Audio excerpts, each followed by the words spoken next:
Honorable Senate President and the Senators of the Republic of the Philippines.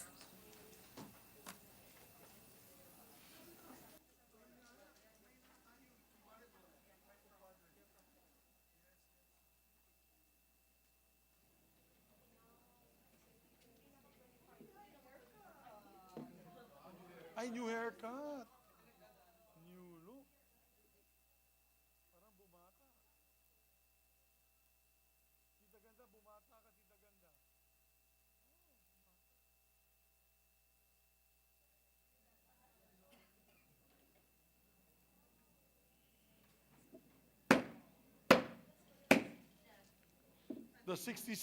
The 62nd session of the Senate in the second regular session of the 19th Congress is hereby called to order. Today will be led in prayer by our distinguished Majority Floor Leader, Senator Joel Villanueva. Let's put ourselves in the presence of the Lord.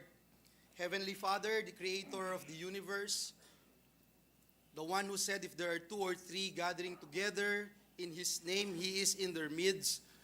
We respect and bow down our heads and our hearts to the Almighty God.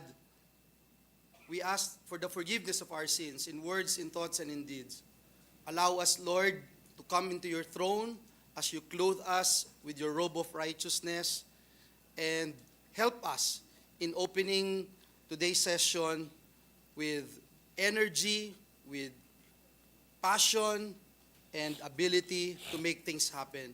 We pray for the entire Christian community that may this Lenten season be a time of spiritual nourishment and reconciliation. For our Muslim brothers and sisters, may the commencement of the holy month of Ramadan today be filled with peace and unwavering faith. We also pray for all our kababayans, our brothers and sisters working abroad, most especially the 11 Filipino crew members of bulk carrier MV True Confidence, which was attacked by Houthi rebels while in the Gulf of Aden.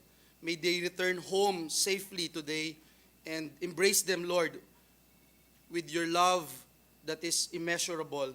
For the families of 2 Filipino crew members who died during the attack, as well as the 17 other Filipino seafarers taken hostage in November last year, who continue to be held by the Houthi rebels, please be with them and shower them with your blessings as well.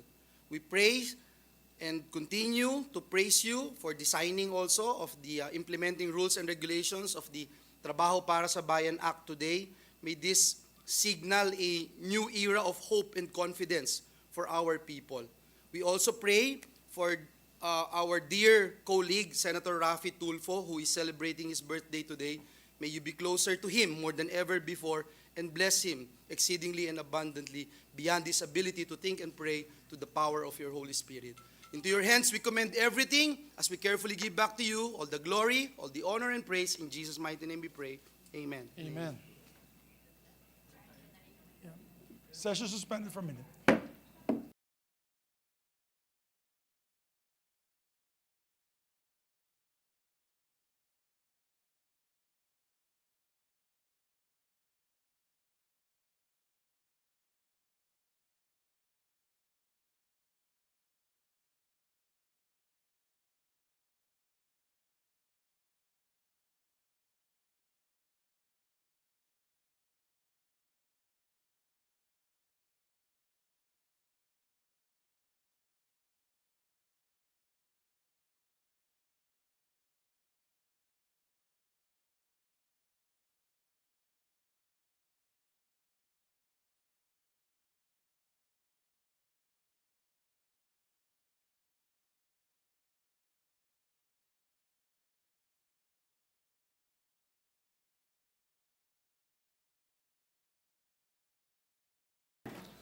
Secretary, please call the roll of members. Call of members. The Honorable Senator Angara, Senator Binay, Senator Cayetano Alan, Senator Cayetano Pia, Senator De La Rosa, Senator Ejercito, Senator Escudero, Senator Estrada, Senator Gatchalian, Senator Go, Senator Ontiveros, Senator Lapid, Senator Legarda, Senator Marcos, Senator Padilla, Senator Pimentel, Senator Poe, Senator Revilla, Senator Tolentino, Senator Tulfo, Senator Villanueva, Senator Villar, Cynthia, Senator Villar, Mark, the Senate President. With the perfect attendance, 24 senators present, the chair declares the presence of a quorum. Before I recognize the majority floor leader, I would just like to greet our distinguished colleague, our idol Rafi, a very happy birthday. Happy birthday, Your Honor. May I ask for a minute suspension, Yes. Mr. President, to greet our distinguished colleague. Session suspended for a minute.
President, before we proceed with the third reading, Mr. President, may I just be allowed to just acknowledge some guests from the gallery.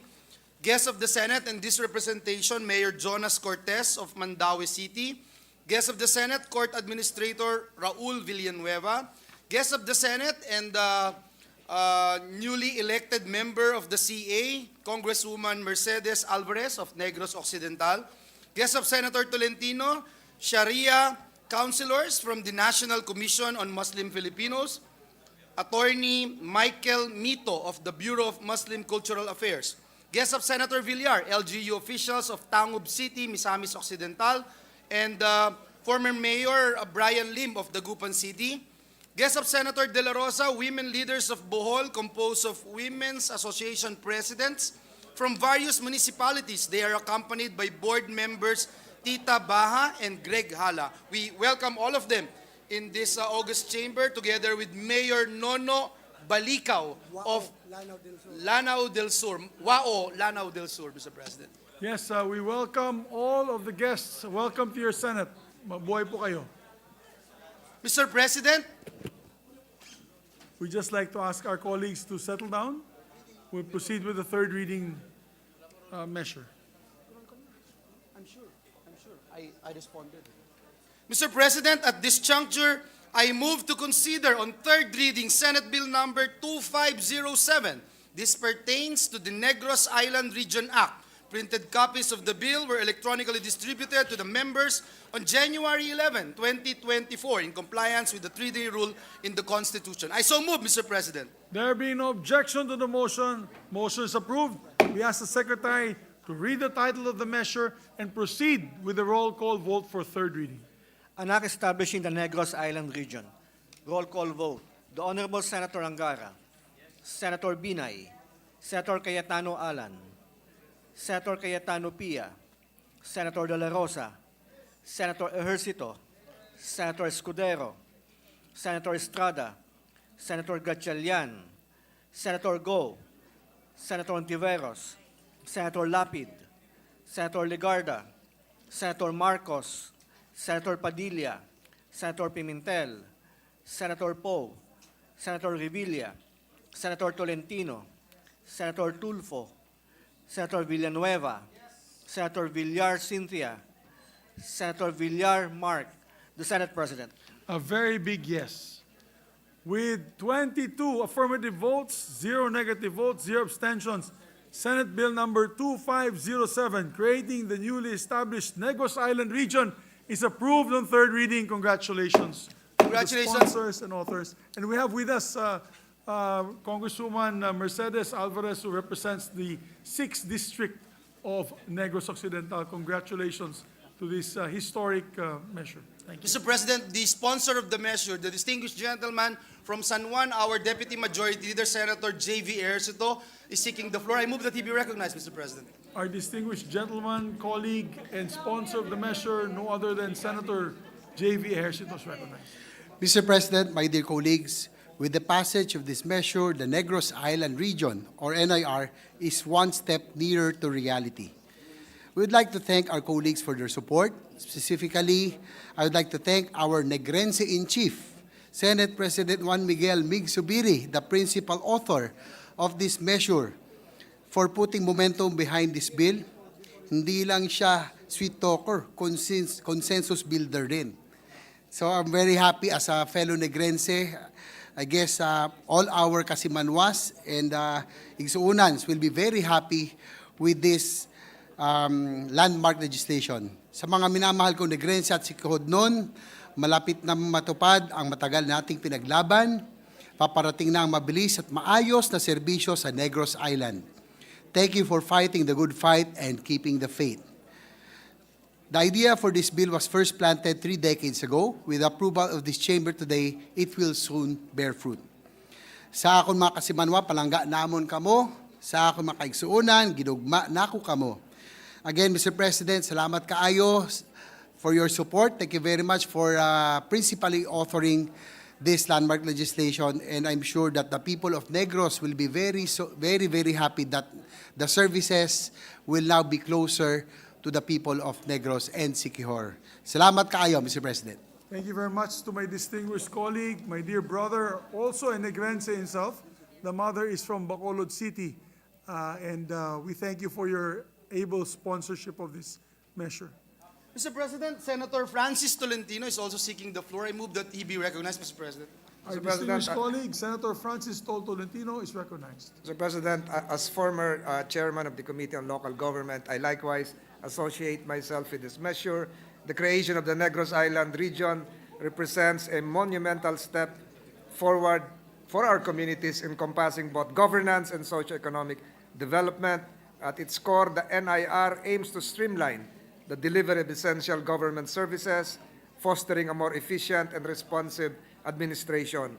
Currently, the residents of Negros Occidental, Negros Oriental, and Sikihor are left with no choice but to travel to distant provinces such as Iloilo or Cebu to transact with national government agencies. I have a longer version of my speech, Mr. President, which I would just like to be inserted into the records, but I support this big step of having a Negros Island region. Thank you, Mr. President. Thank you very much to my distinguished colleague, and I believe all DV electionists are in full support of this. Because please don't forget, Negros is one of the biggest voting provinces and the islands of the Republic of the Philippines. But you know, if I may, who else will speak, Majority Floor Leader? Will there be anyone else who will?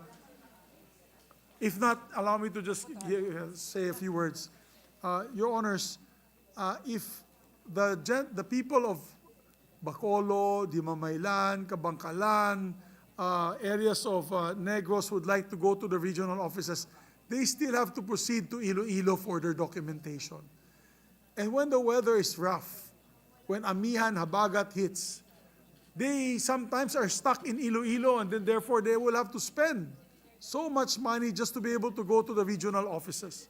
Same goes to Negros Oriental that have to go to Cebu, to travel to Cebu, all the way to Cebu City to the regional offices of Region 7. This is a dream come true for all of them.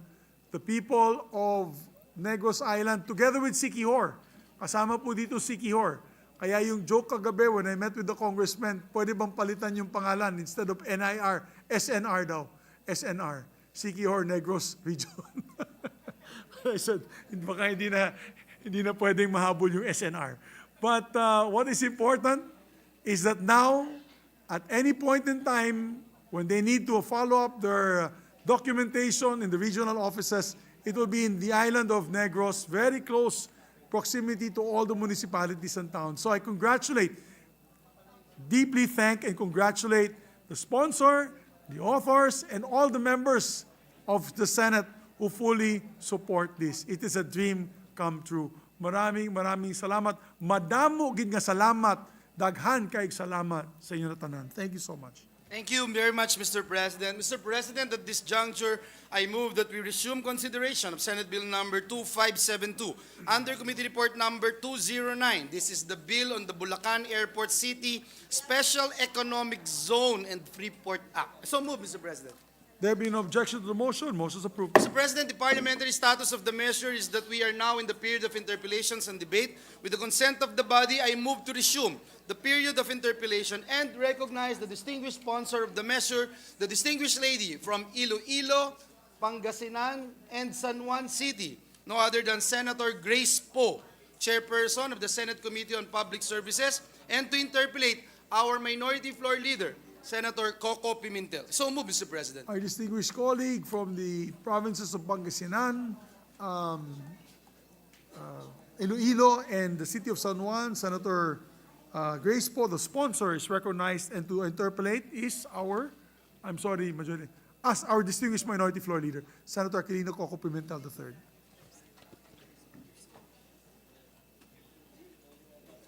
Thank you.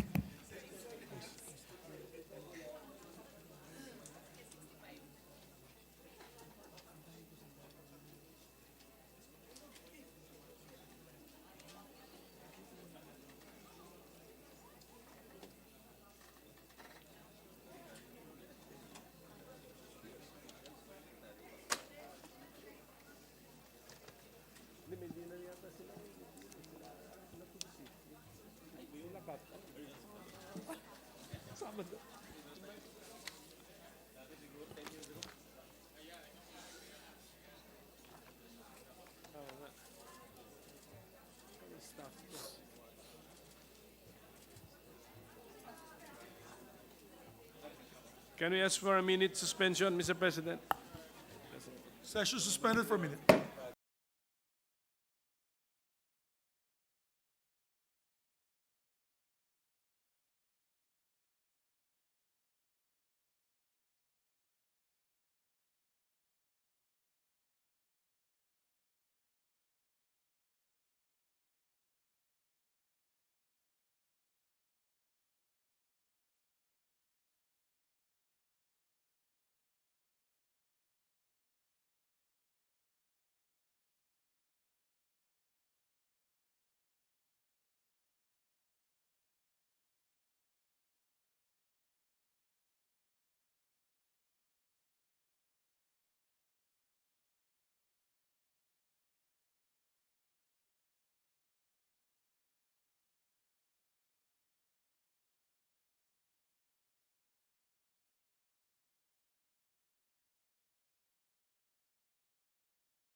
With the permission of our sponsor, if we can resume with our interpellation. Madam Sponsor. Yes. So what we are considering is a measure entitled an act establishing the Bulacan Airport City Special Economic Zone and Freeport, etc. So my question is, what is a Freeport, Mr. President, and how does it contrast with a special economic zone? Mr. President, from my lay understanding of what the free port is obviously there are certain tax incentives and free flowing of goods that are normally not subjected to the regular taxation and duties. Now, for an economic zone, it is an area where there is a designated territory for certain industries to set up, whereby it's zoned as, let's say, industrial, or for whatever purpose that particular area will be designated as for business purposes. Is there any other free port in the Philippines, Mr. President? Yes, Mr. President, you have the Clark, Subic, Zamboanga, as well as AFAB. At least four, we can say free ports, Freeport and economic zone. economic zone. But there are economic zones which are not free ports. Yes, Mr. President. PEZA zones are economic zones, but they're not free port. Yes. The one we are creating under this measure is a special economic zone and free port. Yes, Mr. So President. it is more similar to the four economic zones and free ports mentioned by the sponsor, Clark, Subic, Zamboanga, and AFAB. Yes, Mr. President. Are the four are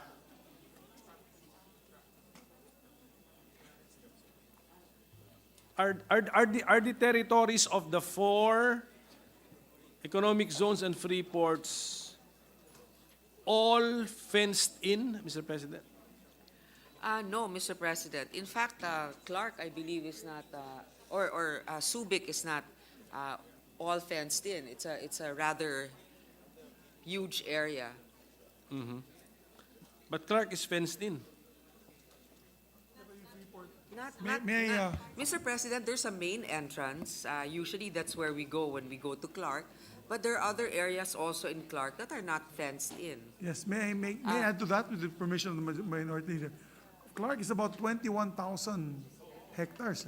So it's not all totally fenced in. That's why the new Clark City is a new area in Tarlac. But it's part of the Clark Eco Zone and Freeport. It's not Mr. fenced also. Yes, Mr. President, even in AFAB, it's not a contiguous area. But within those areas, not all of them are totally fenced in. So what is the theory behind the free port, Mr. President, that the free port is a separate customs territory from the Philippine customs territory? Is that the theory behind the free port?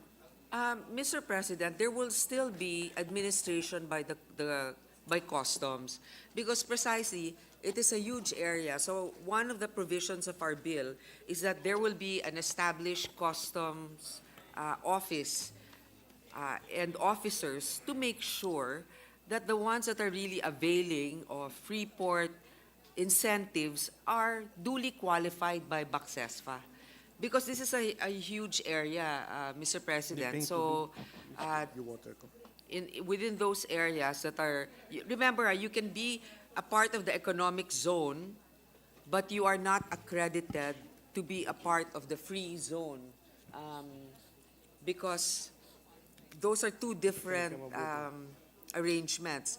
Dun sa economic zone, pwedeng nandun po kayo, pero based on your business, you might not qualify as a part of the free zone. So dapat dun talaga chine-check. That's why pag sinabing, are they still part of the administration of the customs? Of course they are, because they're all still subject to inspection if they are really complying with, or they're qualified within the economic zone and free zone. Yeah, but what is the theory behind these special economic zones and or free ports? That they are separate customs territory. Tama Yes, po ba Mr. yan? President. Kasi if you look at the territories now that are included, Bulacan is already a highly urbanized area. Marami nang masasama dun sa economic zone that are existing businesses already. But they are not necessarily part of the big picture of a free zone because they haven't really been approved by BACSESFA first. So all of them will still be subjected to the normal customs duties. But yung mga bago nag-establish, kunyari, pumunta dyan yung Google. Okay, so Google will now apply to BACSESFA, to the BACSESFA board, and based on the economic returns that they will contribute to the country, they will be deemed eligible for tax incentives, that they will be accredited as part of the free zone.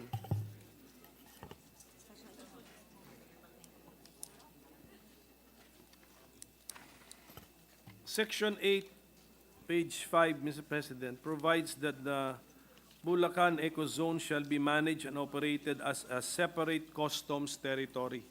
That is the. So the measure subscribes to that general theory, Mr. President.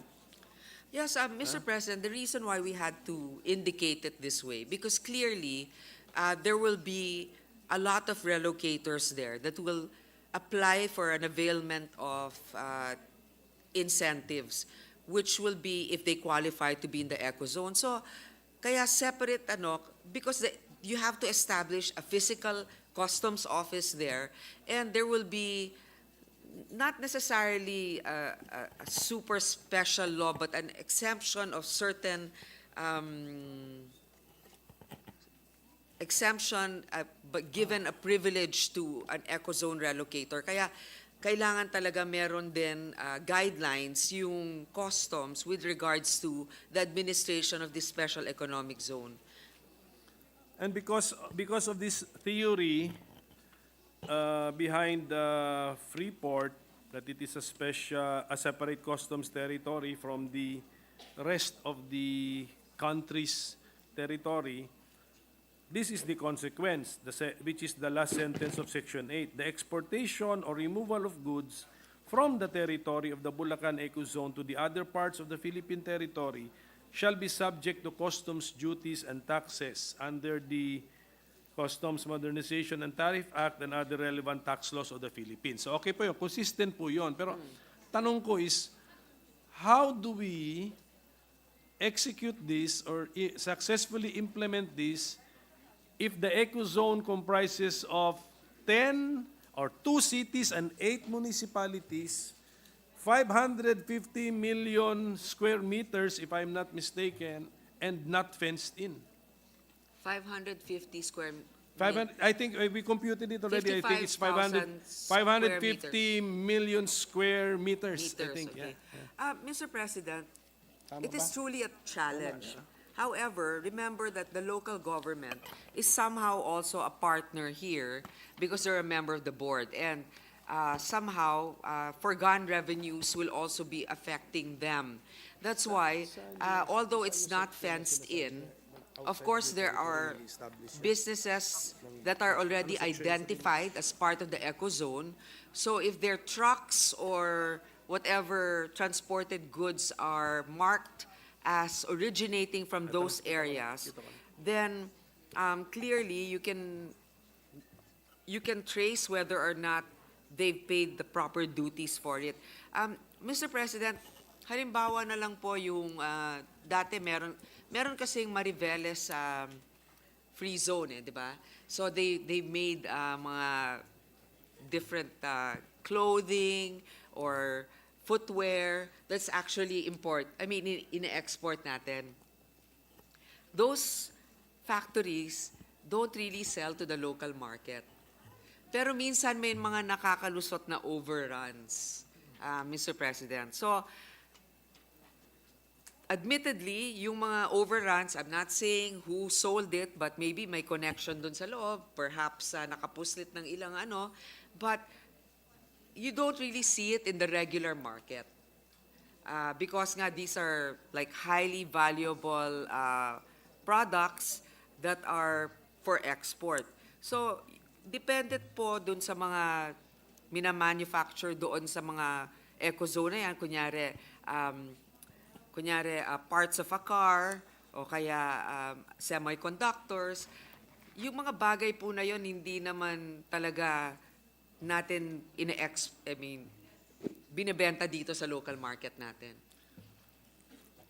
And then because it's a separate customs territory, and then goods moving out of the separate customs territory should be subject to tariffs, taxes, customs duties. This is the reason why we have Section 21, Paragraph 2, which reads as follows. The BOC shall set up and establish a customs-controlled area, page 16 po ito, outside the premises of the Bulacan Ecozone to facilitate payment of duties and taxes on goods entering the Philippine customs territory, etc. So, will there be physical checkpoints? And then, will the physical checkpoints now, anong tawag mo doon? Affect the convenience of all the residents and businesses in the 10 LGUs, Mr. President?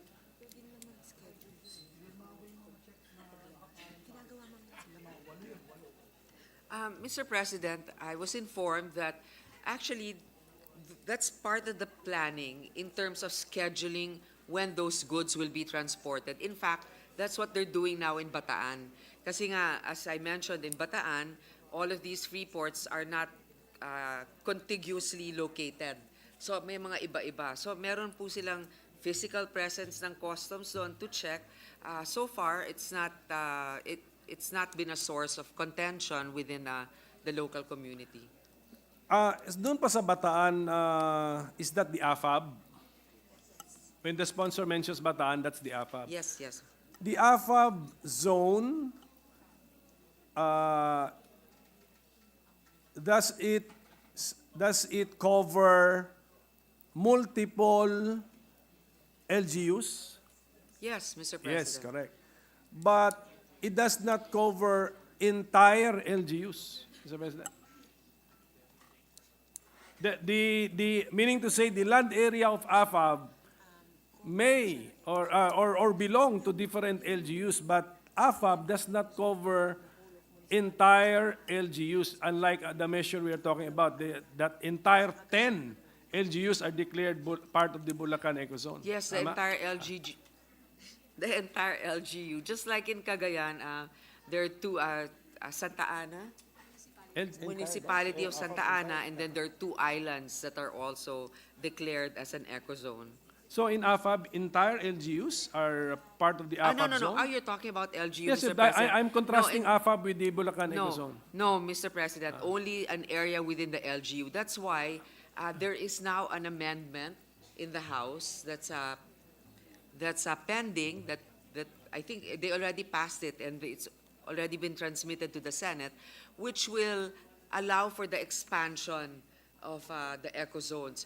And based on that, for as long as there's already LGU concurrence, they won't need any more presidential proclamation. That's in their law. That's in their proposal now. Okay, that's just a bill, Mr. President. So, Oo, pero So like meaning- Mariveles, it's the entire town, Mr. President, not just the EPSA. It's the entire town of Mariveles. which is part of AFAB. Yes, Mr. President. Okay. So in the case of, let's use kasi ang example ng AFAB. So Mariveles, kung entire town na pala, entire town is part of the AFAB zone. Therefore, maraming mga ingress or entrance and then exit points because that's a town. Yes, So, Mr. President. so how are they doing this checking of the movement of the goods from locators in AFAB. Mr. President, I appreciate the concern of our minority leader. It's always a learning process whenever we put a new ecozone or a new free trade zone. And what they've devised in Bataan, for example, is that whenever you export or you import products, you have to get advance clearance from customs that these goods will be transported to or from your factory. So, doon pa lang, meron ka ng pinanghahawakan na, meron ka ng advance clearance. So, siguro, based on that, pag may nakikita kang mga trucks na nagtatransport na gano'n, may oras kasi na nakalagay doon eh. So, kung, let's say, between 4 to 5 p.m., ayun ang schedule mo, pag meron lumalabas siya na 3 p.m. na hindi naman na abisuhan yung inspectors na meron, doon tayo magkakaroon ng tip na maaring hindi ito dumaan sa tamang proseso.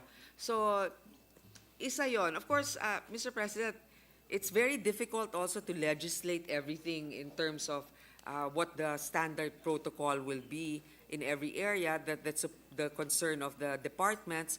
On the other hand, we've seen it also work successfully in Bataan, and hopefully we can incorporate it here. So as far as AFAB is concerned, there are no concerns or complaints or issues with, ilagay na lang natin sa quotation marks, leakages. Kasi ang sabihin ng leakages is, makapasok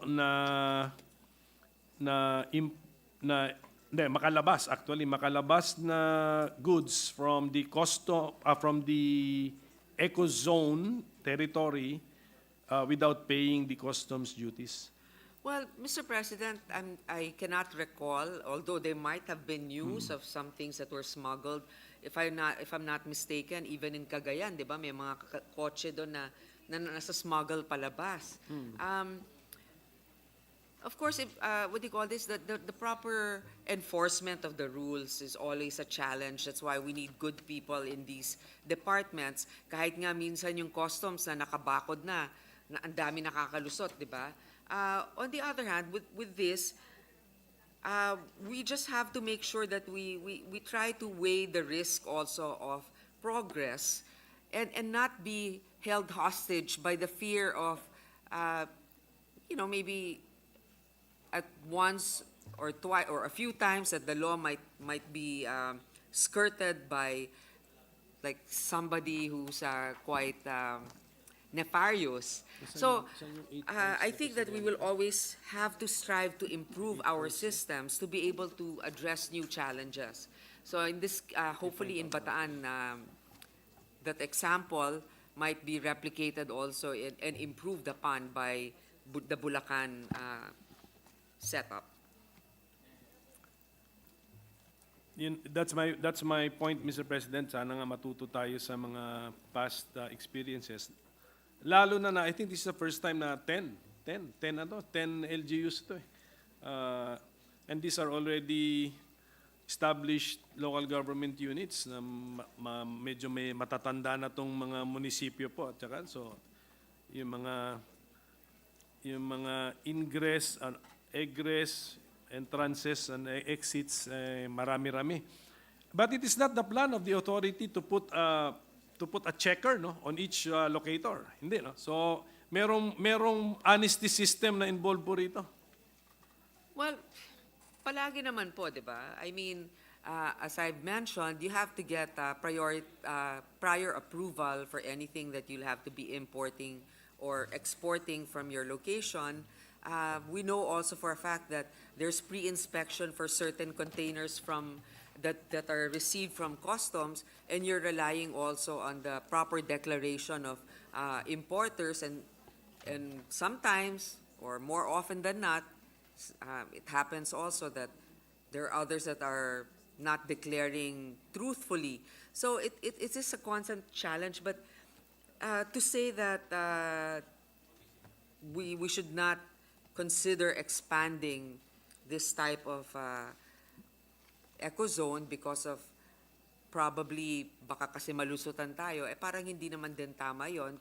So para sa akin, they just have to really fortify their customs monitoring in the area. In these 10 LGUs, Mr. President, na existing na, definitely meron ng PEZA registered locators dyan sa 10 LGUs na yan. So if this bill becomes law, si PEZA locator po ba ay considered na separate customs territory? Actually, Mr. President, sa ngayon, if they are registered under PEZA, they have an option to register under the Bulacan, the Bacsespa. So they can also enjoy certain privileges and also tax incentives. Pero hindi, my point is yung customs checkpoint, which according to section 21, ba yan? 21 paragraph 2 will be established by BOC outside of the Bulacan Ecozone. Will it be also checking the PEZA registered business enterprise when it's now moving its goods? Mr. President, whenever the PEZA or whichever locator, if they are moving their goods, obviously, before they could have done that, they already have certain regulations in place for the PEZA that they have to be compliant with. So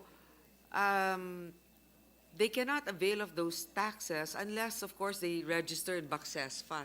So yes, they're still being monitored, even now that they're under PEZA, that they are compliant with PEZA regulations. My worry, Mr. President, is ano to, yung physical checkpoint talaga itong pinag-uusapan natin. And the plan should be, or most likely will be, merong physical checkpoints sa all the points of entry and exit dun sa 10 LGUs, Mr. President, kasi ititrato siya as one big ecozone and free port. Yung abala, sinong abala ron? Merong Bacsespa registered enterprise, merong PEZA registered enterprise, merong munisipyo lamang ang permit na enterprise, hindi siya nag-PEZA or nag-Bacsespa. Meron din mere resident, meron pang bisita. So what will happen, Mr. President, to the movement of vehicles and of people, Mr. President? Mr. President, alam naman natin na yung mga PEZA established rin in many different areas. Kalat-kalat rin yung PEZA. But because of technology, meron na rin silang mga tagging, RFIDs or may GPS system. So, kahit nasa iba't ibang lugar, minomonitor pa rin sila. Wala namang nagiging problema. Well, kung meron man silang nahuhuli, but it's more an exception than the rule. So, parang ganito rin yun, di ba? Parang yung mga PEZA naman, hindi lang naman sila nakabakod lang sa isang lugar. May mga iba, minsan nga, yung isang building lang dito sa Makati, 3 floors, PEZA na yun eh. Tama. Oo. Okay, I'm just, well, at any rate, Mr. President, siguro pag-isipan natin mabuti ito kasi yung abala sa traffic kasi pati yung non-business travel baka maabala po because of these checkpoints that we will be having, physical checkpoints. Mr. President, Now, yes. at the proper time, we will also, of course, be open for amendments. But maybe even if the minority says, well, this cannot be cured by the law, it's really a systems, an implementation question. But again, well, hopefully later on, whatever the concern is, we'll try to accommodate whatever we can do to rectify. Thank you, Mr. President. Can we now go to page 3, Mr. President, section 5 on land use planning?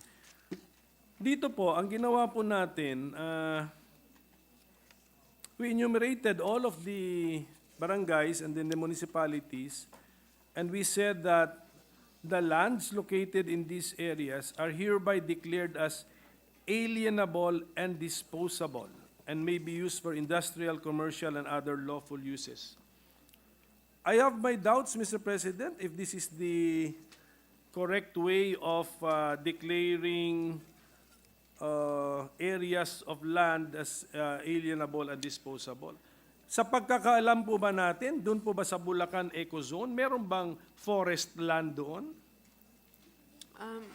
Mr. President, I mentioned already before, within the initial, kasi pwede itong mag-expand later on, within the initial proposed territory of the Ecozone and the, puro mga fish pond yung nandun, di ba? Tapos na-convert na rin yung fish pond na yon kasi dati may mga mangroves pa, ngayon hindi na nga, wala na nga mga mangroves. So, pag sinabi po ninyo na meron bang mga gubat dyan, walang classified within that area as such. Although, doon sa Subic, meron. Apo. Oh, doon dati nagte-training nga yung mga military, di ba? And yet, it's part of the Ecozone.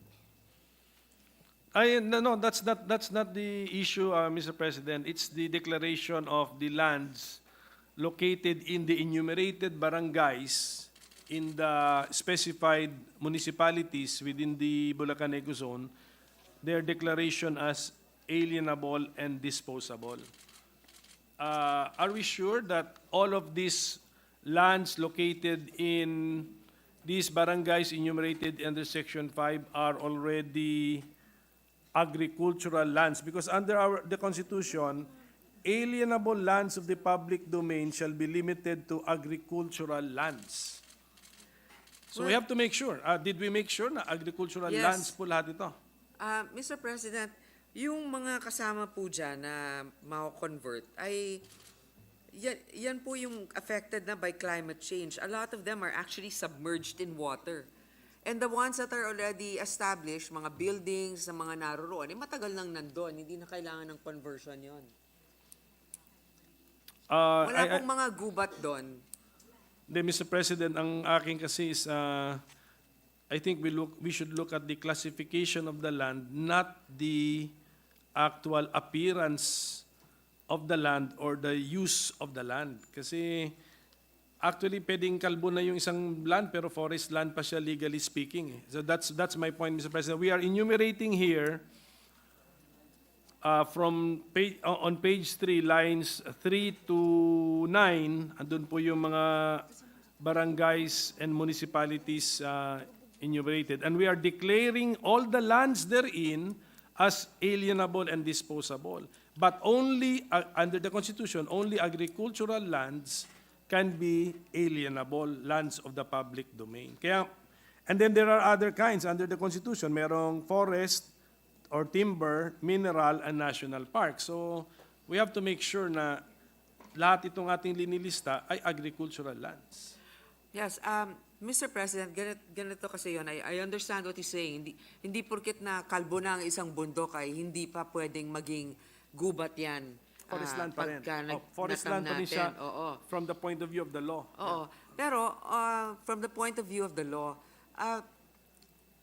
remember also that from the point of view of a law, for example, when you identify somebody, let's say you identify something as forest, there are certain physical makeup of what makes a land, let's say, what do you call this, compatible to being called a forest.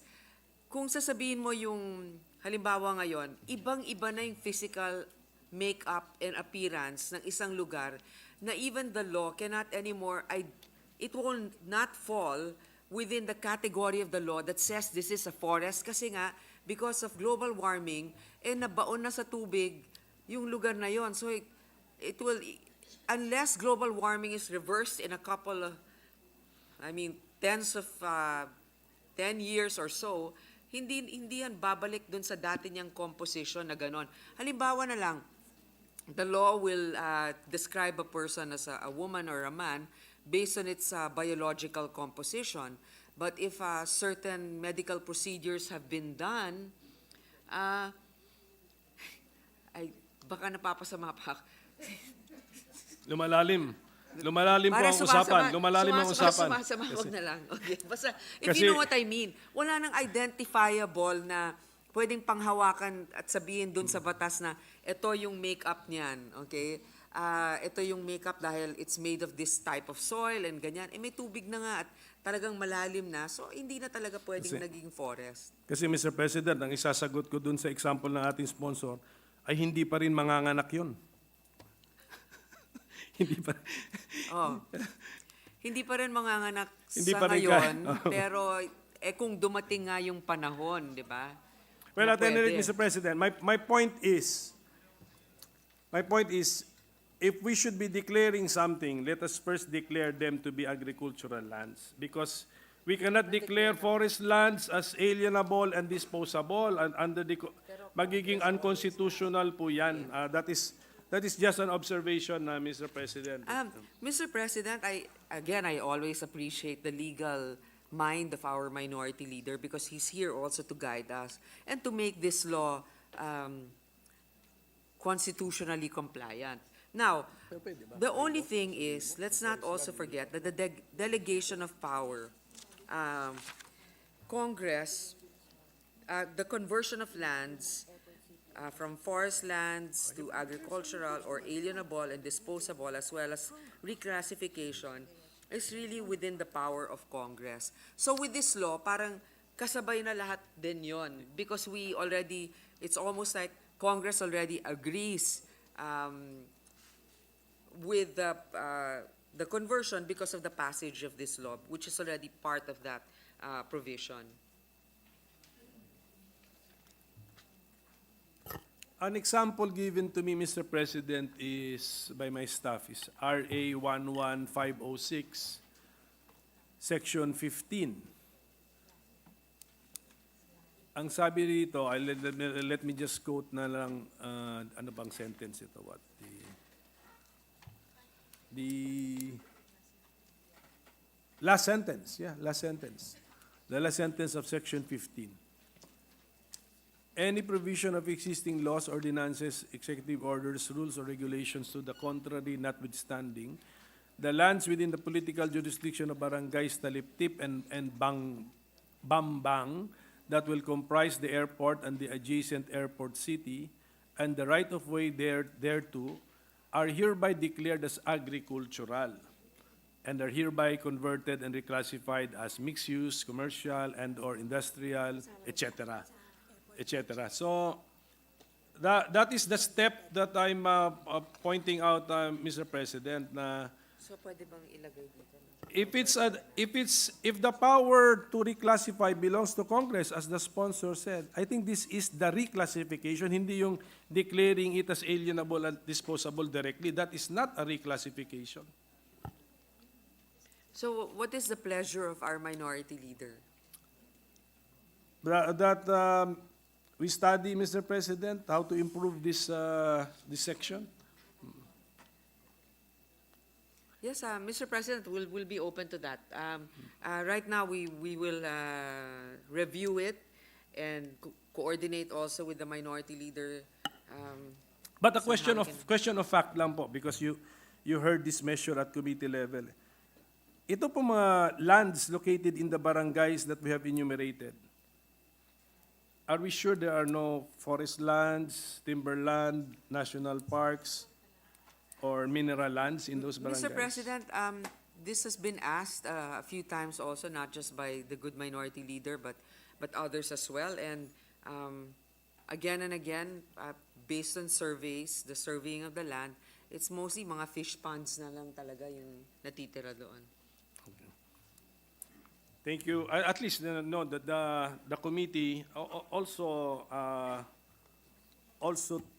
looked into this angle, Mr. President. So we may be safe, but we're just going through the proper steps, Mr. President. That maybe we need to exercise Congress's power to reclassify, and then as an effect of the reclassification, they become alienable and disposable, Mr. President. Yes, Mr. President. In fact, we have a witness here that really surveyed all of those areas.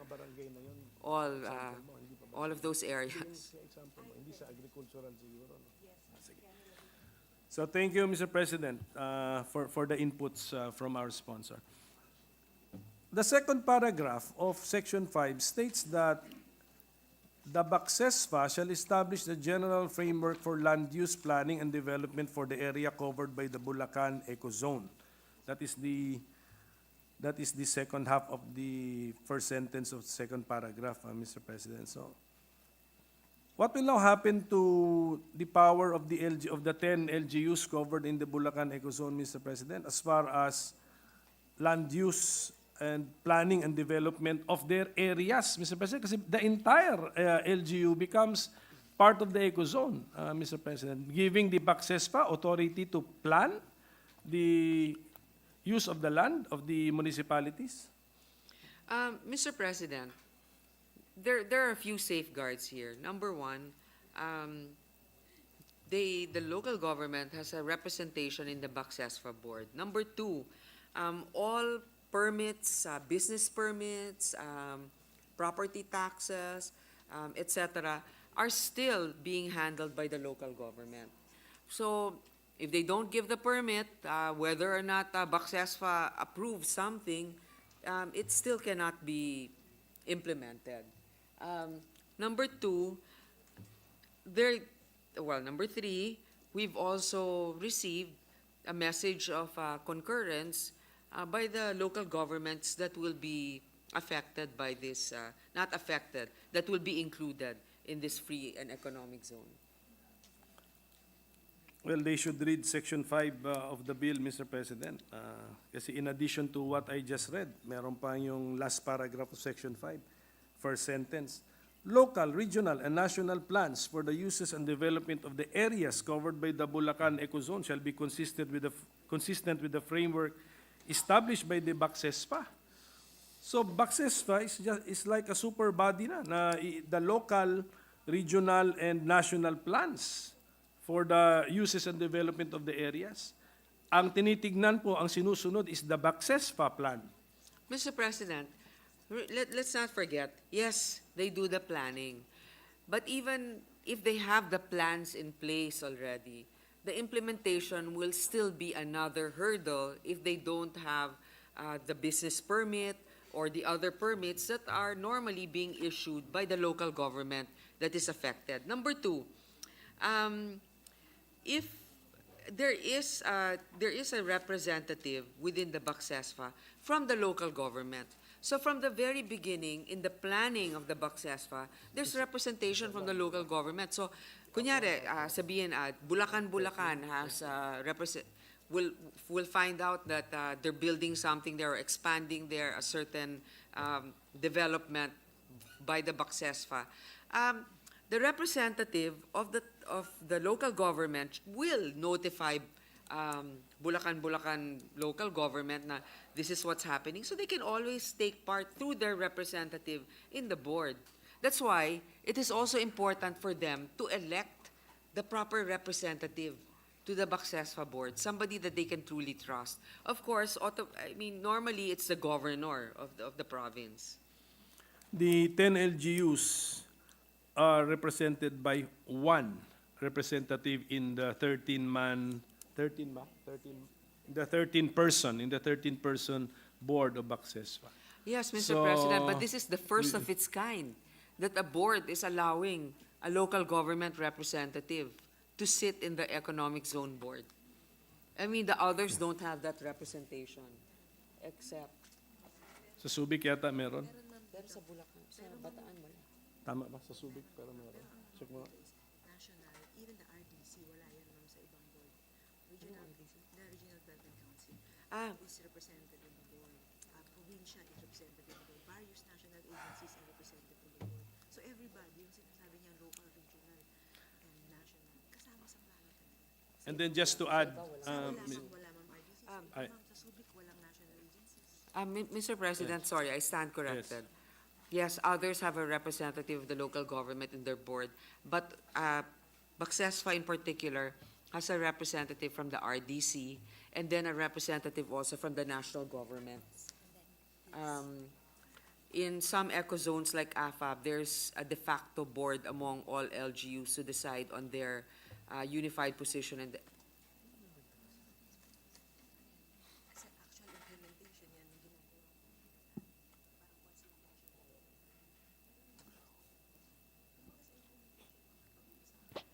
Mr. President, de facto members lang yung dun sa AFAB, no? They don't really have a representative in the board, but outside of the board, they have a de facto board. So dito, meron talaga silang direct representative na nakaupo sa board. Sa atin, ma'am,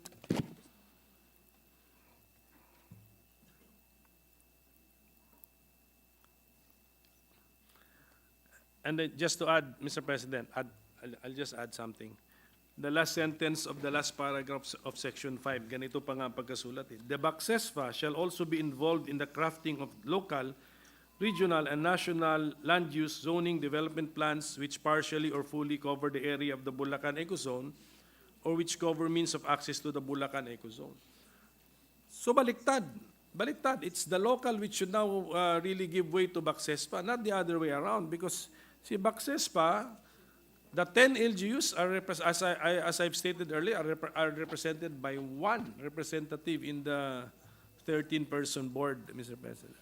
Well, Mr. President, it is not really giving up so much when you think of the development exchange.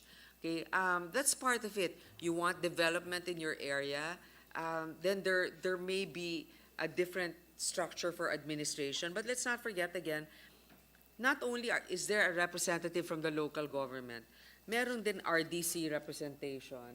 At tapos sa ibang mga AFAB walang RDC representation.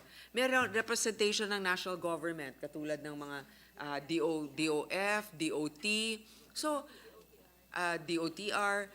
So parang hindi lang basta-basta na pwedeng unilateral ang decision ng mga iilan-ilan lang na kasama dun sa zone. So you can't say that that magbabantay sa lakay sila na iisa lang yung ano, kasi they're composed of many different persuasions. Yung may national concern, meron din namang local concern, merong business concern. So, Mr. President, given Section 5, lalo na yung binasa ko pong mga portions, okay, how will this affect now the power and authority of the local sanggunian on land use and development in their area, in their own area?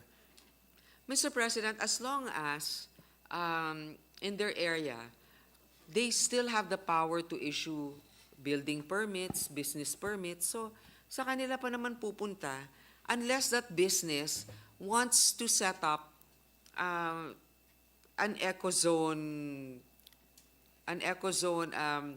identity. And that's the only time it will go to BACSESFA.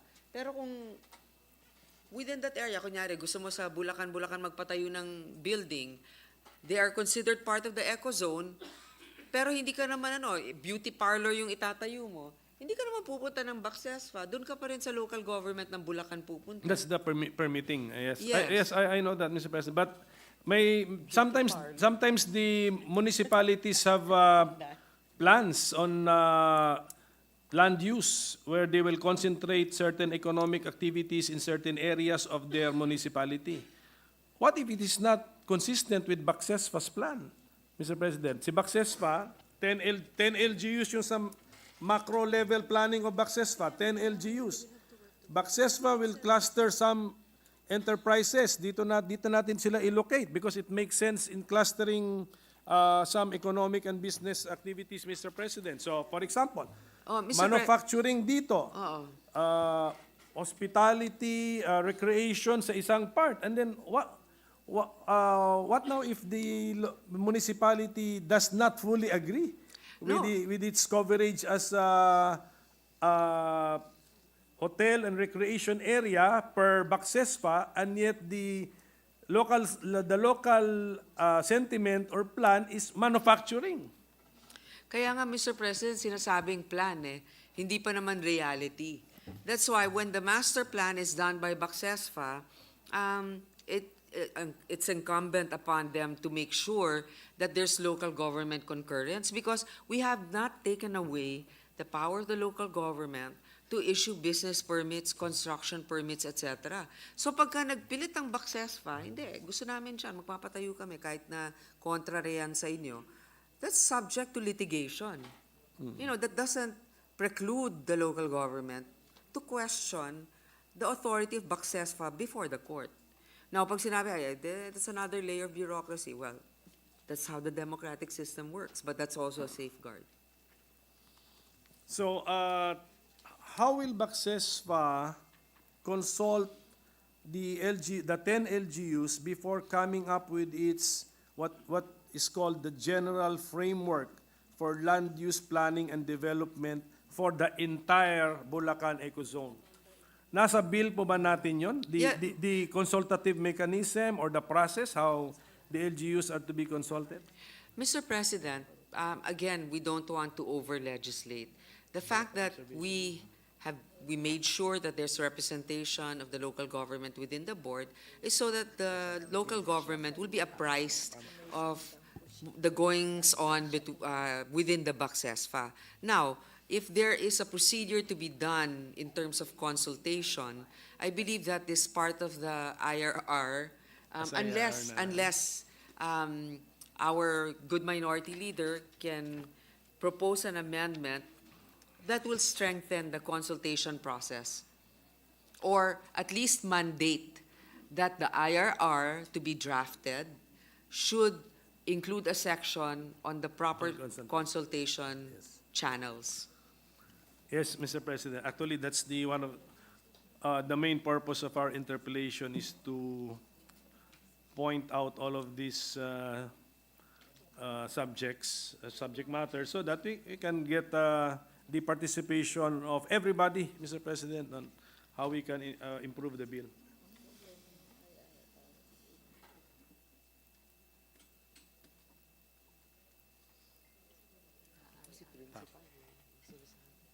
Yes, Mr. President. And then, yun na nga, just a warning from one of our colleagues that if we leave it to the IRR, yung mga sometimes kulang, and sometimes they go overboard. Sometimes Sometimes sumusobra naman, like sa distracted driving, sa marami pong mga ganun. So, if I think the sponsor has expressed their willingness to accommodate naman through An amendment. amendments. Yes, and how Mr. we President, yes. we can explicitly put in the amendment that proper consultation channels should be established within the local government and the Bacsesfa board.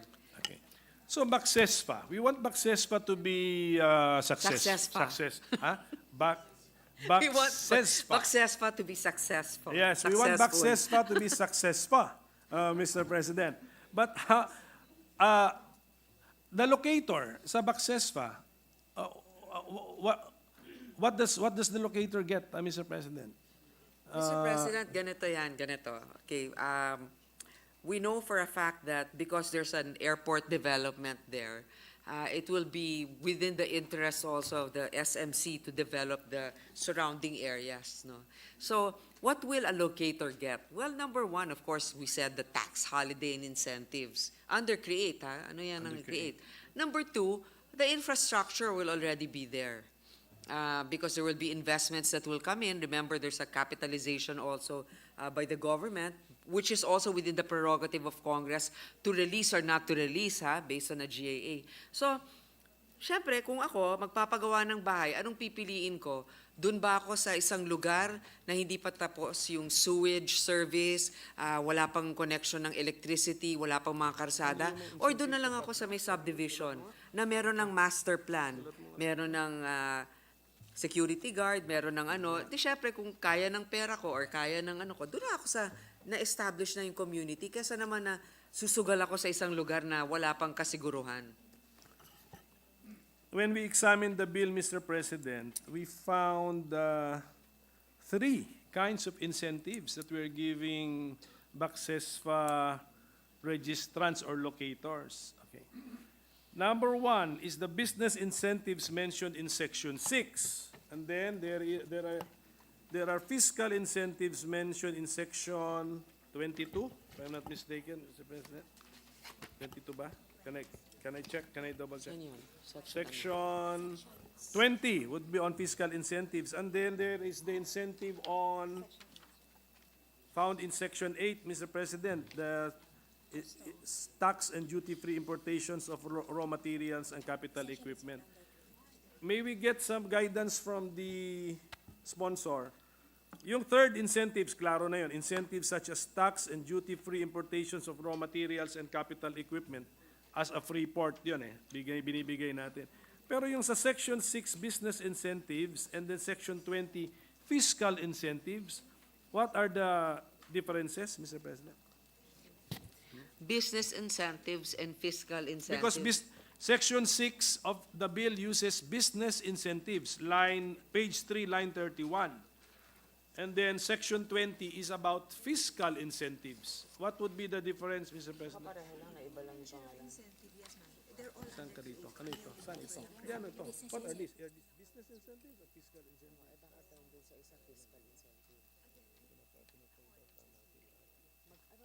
difference ng business at fiscal. Ano lang yan? Word lang, style. Mr. President, with the indulgence of our minority leader, maybe in the period of amendment, we can change it. It's just a style. Pareho lang yon, business and fiscal incentive that falls within CREATE.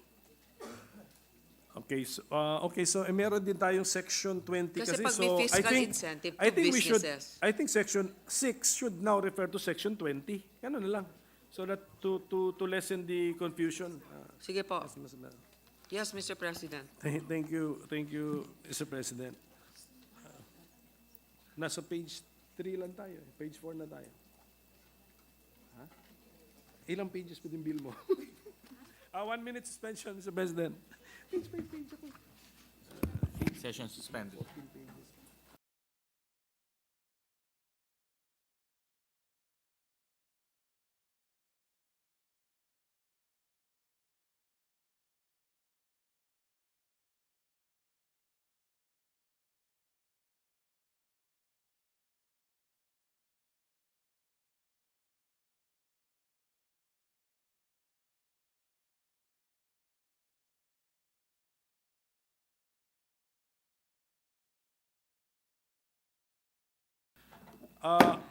Upon agreement with the sponsor, if I could just suspend my interpellation, but to be resumed still at a later time today, Mr. President, just to give way to the sponsorship speeches and other items in our agenda, Mr. President. Mr. President, I move that we suspend consideration of Senate Bill number 2572. I so move, Mr. President. Is there any objection? Hearing none, motion's carried. Session, minute suspension, Mr. President. Session suspended.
Mr. President, I move that we transfer from the calendar for ordinary business to calendar for special orders, Committee Report number 215 on Senate Bill number 2594. This is the bill on the creation of additional Sharia judicial districts and Sharia circuit courts. I so move, Mr. President. Is there any objection? Hearing none, motion's approved.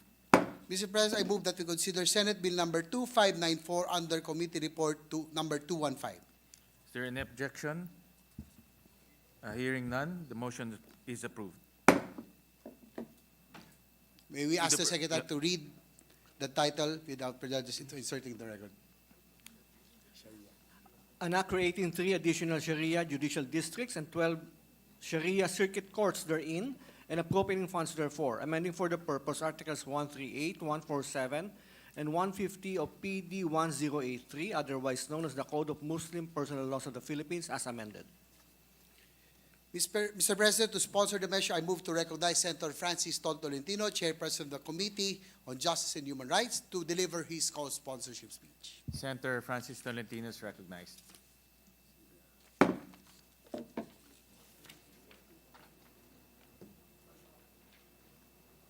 Mr. President, on behalf of the Senate Committee on Justice and Human Rights, it is with great pride and honor that I stand before this august chamber 2 days after the start of the Ramadan to sponsor Committee Report 215 in substitution of Senate Bill 2215, taking into consideration House Bill numbers 8257, which creates 3 additional Sharia judicial districts and 12 Sharia circuits therein. We are a nation respectful of our people's histories, adherent to our constitutional mandate, and driven by a shared commitment to inclusivity. I believe our colleagues in the Senate do not need convincing how important these ethos are, especially our Senate President from Mindanao and Senator Robin Padilla, the principal author of this bill and a Muslim legislator, no less. The Code of Muslim Personal Laws of the Philippines is a testament to our commitment as it speaks of the spirit of the provision of the Constitution, the 1972 Constitution then, of which the Philippines emphasized the importance of giving due regard to customs, traditions, beliefs, and interests of national cultural communities in the formulation of policies for us to promote and advance their participation in nation building. Let me be clear. This mandate is carried out and enshrined in the present 1987 Constitution, particularly under Section 17 and Section 17 of Article 14. PD 1083 is the earnest commitment to the mandate of the Constitution, emphasizing on 3 important provisions. First, it recognizes the legal system of the Muslims in the Philippines as part of the law of the land and seeks to make Islamic institutions more effective. Second, it codifies Muslim personal laws. And third, it provides for an effective administration and enforcement of Muslim personal laws. Looking back, the Philippines may be the world's first nation with a Catholic majority or Christian majority to voluntarily adopt the Code of Muslim Personal Laws. But we took the historic step nonetheless. With former President Marcos then issuing 3 important foundations in issuing a decree. 1, Islamic Muslim and its principles of equity and justice, to which Filipino Muslim communities adhere, provide essential basis of the fuller development of said communities in relation to the search of all segments of Filipino national to enhance national unity. Second, the enforcement with full sanction of the state of the legal system of Filipino Muslims shall redound to the attainment of a more ordered system amongst them. And third, it is the intense desire of the government then to strengthen all the ethno-linguistic communities in the Philippines within the context of their respective ways of life in order to bring about a cumulative result satisfying the requirements of national solidarity and social justice. We know that these principles, while music to our ears, needed to have real and concrete systems that our Muslim brothers and sisters can realistically rely on. Hence, the same decree then created the Sharia legal system to provide for an effective administration and enforcement of Muslim personal laws. For decades, we have witnessed how 2 types of Sharia courts, the Sharia district courts, SDCs, and the Sharia circuit courts, SCCS, have shaped the administration of justice within their jurisdiction, much like the works of their counterparts, the regional trial courts, and the municipal metropolitan trial courts, respectively. Rightly so, the said Sharia courts are situated primarily in geographic locations where the population was either predominantly Muslim or partake of a big portion of the same. PD 1083 gave Sharia courts two primary functions: to have jurisdiction over adjudication of disputes covering Muslim personal laws, and second, to act as district and circuit registrar for Muslim population within their jurisdiction.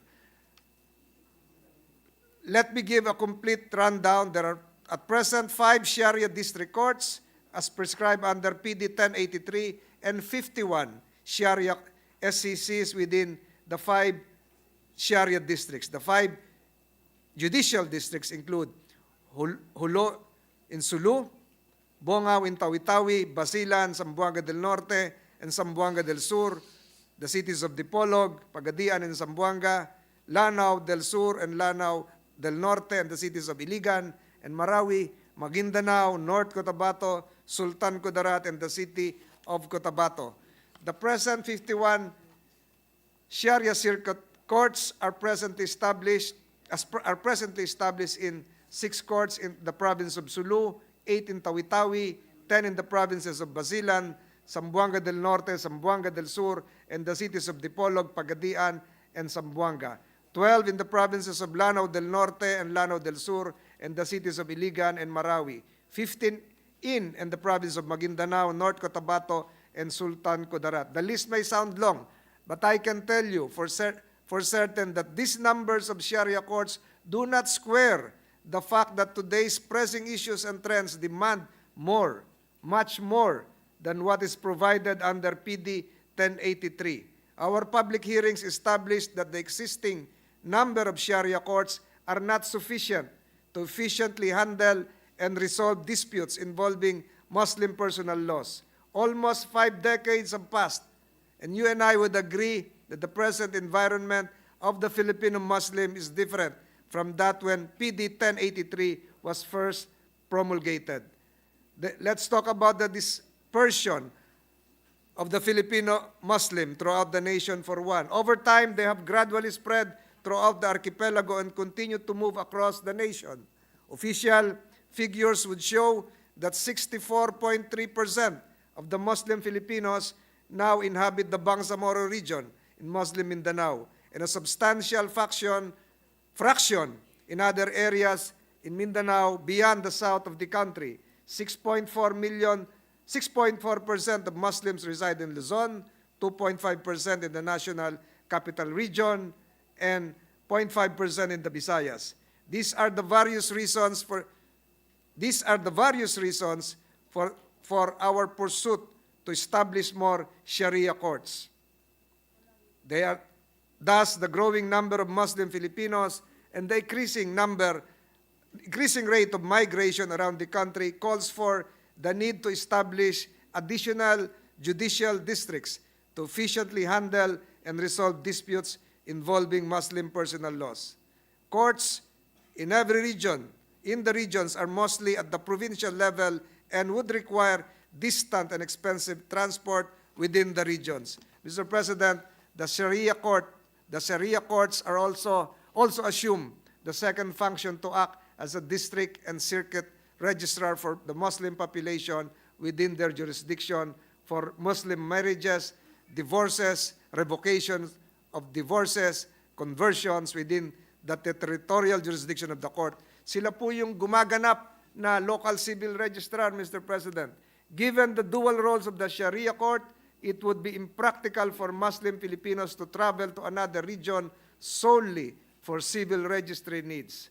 Kailangan pong maipasa itong batas na ito, at no less than the Chief Justice himself, Justice Esmundo, during the National Sharia Summit held last year in Cagayan de Oro, expressed the desire to address the concerns of the Muslim Filipinos and its various challenges in accessing judicial institutions which seek to serve them. Ito po ay nilalaman ng isang kaso, Spouses Maliga versus Spouses Tingao, GR 21135, Supreme Court decision of 11 July 2023, Mr. President. Mr. President, in summary, this measure is a call for equal and inclusive justice. As Sharia courts are the embodiment of Islamic justice, this measure aims to provide Muslim Filipinos residing outside of existing Sharia judicial districts with accessible, equitable, and speedy justice. Specifically, this measure aims to establish 3 additional Sharia judicial districts and 12 additional Sharia circuit courts stationed outside the Bangsamoro region.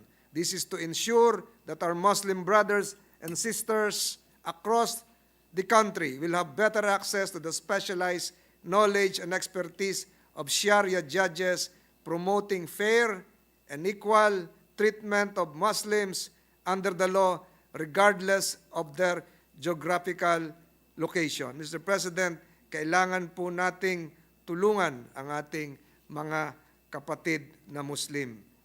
Assalamualaikum warahmatullahi wabarakatuh. Salamat po, Mr. President.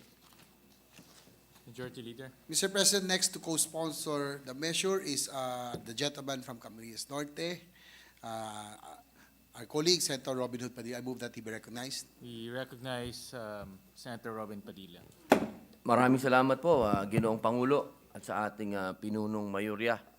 A'udhu billahi minasyaitanir rajim. Bismillahirrahmanirrahim. Alhamdulillah rabbil alamin. Bismillahi wassalatu wassalamu ala rasulillahi. Assalamualaikum warahmatullahi wabarakatuh. Una po sa lahat, ako po ay nagpapasalamat kay Senator Francis Tol Tolentino sapagkat ito pong pagsasabatas ng panukala na ito na meron pong kinalaman sa Sharia ay ito po ay parte ng malaking bahagi po ng isang Muslim. Isang Muslim po na umaasa na yung pong mga naunang batas na sinagawa na katulad po ng nabanggit po ni Senator Tolentino na panahon pa po ito ni Presidente Marcos Sr. na nagbigay po ng napakaganda po pagka sinasabi ng inclusive, kasama, kabahagi, parte ang mga Muslim sa mga isinasagawang batas o sa mga batas po na pinapractice na hindi lamang ng mga hindi Muslim, pati Muslim, lahat ng mga Pilipino. Napakasarap pong pakinggan na ang mga Muslim ay kabahagi ng bansang ito. Kaya hindi ko na po palalawakin pa ang ginawang talumpati ng ating minamahal na kapatid na si Senator Tolentino sapagkat napakaganda na po. Wala na po akong maidadagdag dito. Kung hindi, ito po ay isinusulong ng ating ginoong Pangulo na at Senador Mig Subiri na tumatayo po na ating amain ng Bangsamoro, hindi lamang po sa BARM, kundi sa buong Pilipinas. Siya po ang tinitingnan namin na amain. At ganun din po, nabanggit din po ni Senator Tolentino na ito po ay binabantayan din ng Supreme Court. Sapagkat, alam niyo po, ito pong aking pagsasalita ngayon dito sa pulpito ay paghingi ng suporta sa aking mga kasama na ito ay maging batas sapagkat napakarami na pong Muslim sa buong Pilipinas. Wala na lang po sila sa, hindi na po ito usapin na sila ay nasa Hulo lang, o nandoon lang sa Cotabato, o nandoon lang sa Marawi.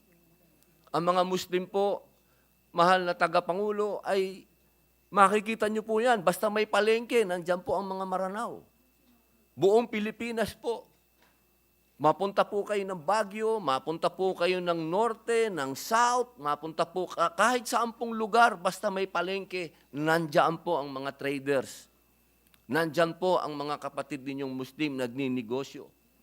Kaya nararapat lamang po na magkaroon po ng pagkakataon, mabigyan ng pag-asa na madagdagan po ang mga Sharia court. Sapagkat katulad po ng nabanggit ni Senator Tolentino, kabahagi po nito ang pinag-uusapan na personal na relationship ng mga Muslim sa kapwa Muslim.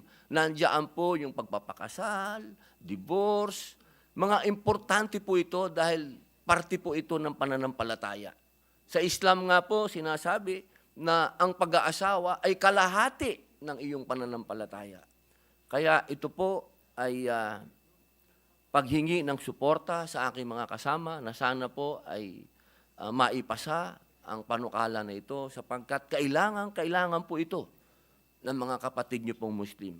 Ito po ay pagpaparamdam sa kanila na sila po ay kapwa ninyo Pilipino, sila po ay mahal po ninyo, at sila ay kabahagi ng bansang ito.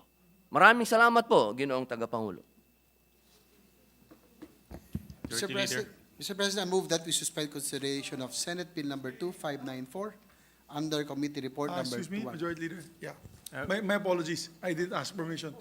I think you first. I'll give way to age. We recognize the gentleman from Davao del Sur. Yes, Senator Mr. President. Bato de la Rosa. Thank you, Mr. President.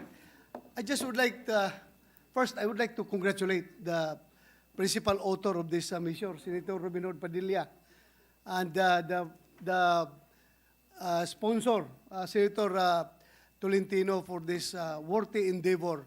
And I would like to associate myself with this particular measure. I'm giving my full support to this particular measure by manifesting my interest to be made as a co-sponsor and co-author of this particular measure. And I will insert into the records my co-sponsorship speech, Mr. President. Thank you. Thank you. Likewise, like to reflect into the records that this representation would also like to be a co-author as well as a co-sponsor, and would like to insert my sponsorship speech into the records. We recognize the good Senate President. Thank you very much, Your Honor. Assalamu alaikum wa rahmatullahi wa barakatuh. To our brothers and sisters in the Muslim faith, today, actually, is it today or yesterday, the start of Ramadan? I think this is a great gift that the Senate can give to our brothers and sisters in the Muslim faith, particularly when we passed the Bangsamoro Organic Law, Mr. President. We, being the principal sponsor and author, we made sure that we included the amendments to the judiciary for the autonomous region, the new autonomous region of the Bangsamoro. And we even created the Bangsamoro Supreme Court. Nagkaroon po tayo ng Supreme Court for the Bangsamoro. First ever, as well as additional Sharia courts in the area. But moving forward, we were still, when we could not do it in the Bangsamoro Organic Law, we need a national law, another national law, to create more Sharia courts all over the Philippines. And this was born out of our meeting with the justices of the Supreme Court. Si Supreme Court Chief Justice Sesmundo had a conference in Cagayan de Oro, and I was one of the guests of honors and speakers in that conference, wherein all the members of BARM were there, the members of the BTA, together with the justices of the Supreme Court. And within that conference, they were looking at ways on improving the legal systems within the Bangsamoro Organic Law. At nakita po natin talaga, pagdating sa Sharia courts, kawawang-kawawa po ang ating mga kapatid na Muslim na nakatira sa Taguig, sa Manila, sa Quezon City, sa Boracay, sa Baguio, all over the Philippines. If they need to solve the case in a Sharia court, they have to go pa to Cotabato City or Marawi City or areas where they have Sharia courts. Kawawa po sila. And under this new law that I'm so happy our distinguished Justice Committee Chair, Senator Tolentino, has sponsored, this will correct that. This will cure that with more Sharia courts in key areas of the Philippines. Para hindi na po sila kailangan pabumiyahe na napakalayo para lang to avail of the Sharia justice system. So I thank the good sponsor for tackling this measure. I'm a principal author of this measure, as I am very proud to stand up here together with my brother, Senator Robin Padilla, who I think, aside from being the adopted son of Mindanao, is now the new spokesperson for our Bangsamoro people as well as indigenous peoples of the Philippines. And I thank my dear colleagues. I hope that we can pass this the soonest possible time. Inshallah, we pass this the soonest possible time so that to give better services. If earlier, Mr. President, we passed the Negros Island region dahil nahihirapan nga silang pumunta sa Cebu, yung mga taga Negros Oriental, yung taga Negros Occidental, nahihirapan pumunta ng Iloilo. Isang sakay lang po yan at medyo mas malapit po sila doon sa mga lugar na ito. And we did this to be able to give better service, efficient service to our people, lalo na sa ating mga kapatid na Muslim. I think this will be a big answer to their problem, especially if they have cases in the Sharia courts. So, maraming salamat once again to the sponsor, and I hope that we can get the support of all our colleagues on this measure. Mabuhay pong Senado, mabuhay po ang ating mga kapatid na Muslim. Mabuhay po. Thank you, Senate President. Mr. President, our Deputy Minority Leader, Senator Risa Ontiveros, is seeking the floor. I move that she be recognized. We recognize Senator Risa Ontiveros. Salamat, Mr. President. Just a brief note of support in solidarity dun sa sponsorship speech ng good sponsor, the gentleman from Tagaytay. Dagdag dun sa kasasabi lamang ni Senate President. Naalala ko, Mr. President, nung sinusulong pa lang natin yung organic law for what has become the Bangsamoro Autonomous Region of Muslim Mindanao or BARM, yung isang sinasabi natin at ipinaglalaban ay yung pangarap na dahil ipapasa natin yung batas ng BARM at susuportahan yung ating mga kapatid na Muslim sa BARM sa kanilang pagsusumikap tumawid mula sa peace process papunta sa totoong autonomy at good self-governance. Pangarap natin noon, naalala ko, Mr. President, na yakapin ito na hindi lang proyekto ng mga Muslim Filipino, pero proyekto ng buong sambayanang Pilipino, na bawat Pilipino ay sasabihin, yung BARM, may taya ako dyan. Kahit hindi ako Muslim, kahit wala ako sa Mindanao, kahit nandito ako sa Luzon, or nandoon ako sa Visayas. In the same spirit, gaya ng sinabi ni Senate President ngayon lamang, sana po sa ating agarang pagpasa ng panukalang batas na ito, ma-appreciate po ng lahat ng Pilipino na itong mga dagdag na Sharia court ay hindi lamang para sa mga Muslim Filipino sa BARM. Ito po ay pagpapaunlad sa kabuang judicial system ng bansang Pilipinas at ng lahat ng Pilipino. So, salamat sa good sponsor at salamat din dun sa memory na iyon na trigger nung manifestation ngayon lamang ni Senate President. Of course, I signed the committee report and I look forward to supportively interpellating, or rather, I won't have any need to interpellate it anymore. I just look forward to voting for the passage of this bill into law. Salamat kaayo, Mr. President. Thank you very much, our distinguished colleague. And I'd like just to, because today sort of like ignited and sparked our memory of the Bangsamoro law, which the lady senator, Senator Risa Ontiveros, was one of our key personalities. With all our visits to all the provinces, nandun po kayo. And we also assigned you, together with Senator Drilon, a bit of work. I remember you were in charge of the provisions on women and children and family relations. So dun sa BOL law. And I remember Tito Frank, who was our minority floor leader, was in charge of the justice provisions of the Bangsamoro Organic Law. And so this is a accompaniment. It is an additional improvement of the services that the Bangsamoro Organic Law is giving, not only to Muslims, not only to our Muslim brothers in the BARM, but now all over the Philippines. Buong Pilipinas na po. At is also considered by the Supreme Court as a reform measure for the Supreme Court. So, maganda po ito. Sana maipasa natin kaagad. And it will be a great gift to our brothers and sisters in Muslim faith. Thank you. Thank you.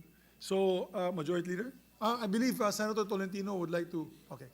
Majority Leader?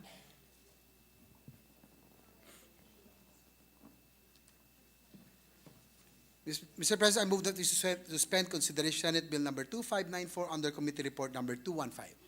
There being no objection to the motion, motion is approved. Mr. President, I move that we transfer from the calendar for ordinary business to calendar for special orders, Committee Report number 212 on Senate Bill number 2586. This is the bill on the rank classification and organization of BFP and BJMP, amending RA 9263. I so move, Mr. President. There being no objection, motion is approved. Mr. Secretary, please continue. Majority Leader. Yes, Mr. President, I move that we consider Senate Bill number 2586 under Committee Report number 212. There being no objection to the motion, Majority Floor Leader, we ask Secretary to proceed with the reading of the title of the measure. An act providing for the rank classification and organization of key positions in the Bureau of Fire Protection and the Bureau of Jail Management and Penology, amending for the purpose Republic Act number 9263, otherwise known as the Bureau of Fire Protection and Bureau of Jail Management and Penology Professionalization Act of 2004, as amended by Republic Act number 9592.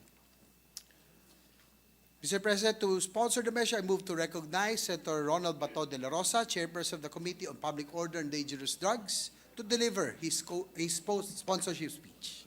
Yes, our distinguished colleague, the son, one of the favorite sons of Mindanao and Bohol, no other than also educated in the University of Mindanao in Marawi, no other than Mindanao Senator, State University. Yeah, Mr. Mindanao President. State University in Marawi, no other than Senator Ronald Bato de la Rosa. Thank you, Mr. President.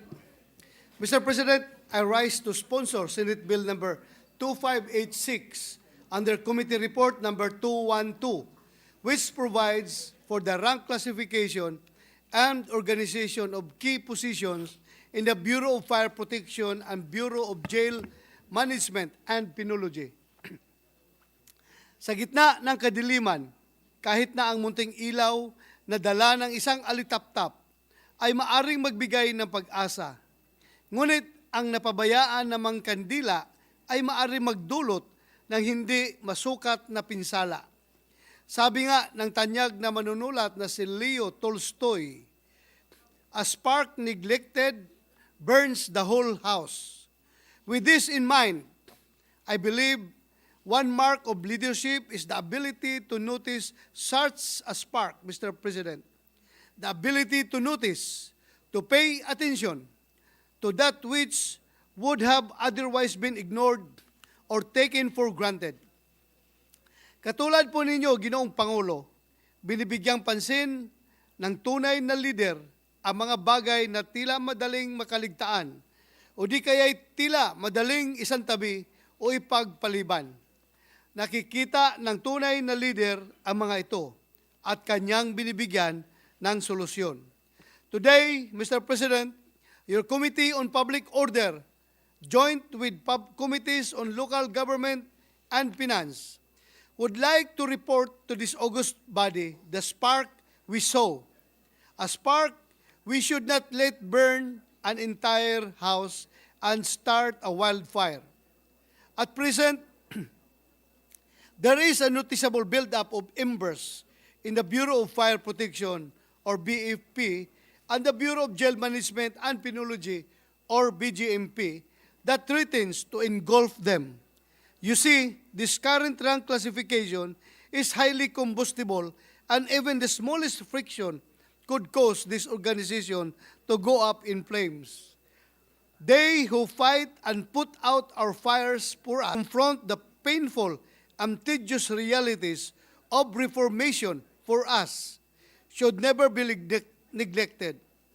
Let this day be the moment of conversation that addresses their concerns, especially in terms of whether or not they are being equitably recognized and compensated. Almost literally, it feels like only yesterday when we approved on third reading the Jail Integration Act, transferring our provincial and sub-provincial jails to the supervision of the BJMP. And we can also move a little further to the past. Back in 2020, when this representation with the support of the BFP and this August chamber braved the fires that surrounded us, including a worldwide pandemic, in fighting for the enactment of the BFP Modernization Act. Kung mapapansin ninyo, Mr. President, both measures have sought to expand the territory, so to speak, of our BJMP and BFP. As a consequence, the scope of their respective duties and responsibilities is also being expanded. Because of this expansion, it should follow that their classification of their ranks be adjusted and their pay be standardized. Mr. President, nabanggit ko noong nakaraang linggo, to whom much is given, much is also expected. Pero maganda rin palang itanong, Mr. President, kung ano na nga ba talaga ang naibigay natin sa ating mga BFP at BJMP personnel. Who are we to expect much from the people who perhaps have not given enough? That is what we seek to address in this proposed measure, Mr. President. Senate Bill number 2586 aims to address the inequalities present in Republic Act number 9263 or the Bureau of Fire Protection and Bureau of Jail Management and Penology Professionalization Act of 2004. Uulitin ko, 2004 pa itong batas na ito. Sa loob ng 2 dekada, hindi huminto ang pagbabago sa ating lipunan. Para sa kaalaman ng lahat, sa taong 2004, kalalabas lamang ng Facebook, Mr. President, something that is already so familiar to us now, was just starting out in the year that we legislated the BFP and BJMP professionalization. As we continue to move along the advancement of human intellect and technology, we need for our laws to be updated has become more justified. Updating and amending this law on their professionalization becomes a necessary endeavor. It not only gives our fellow public servants proper identification, but also grants them more acceptable and equitable compensation, the kind that they deserve. Under the proposed bill, we are updating the nomenclature of positions in the BFP and BJMP.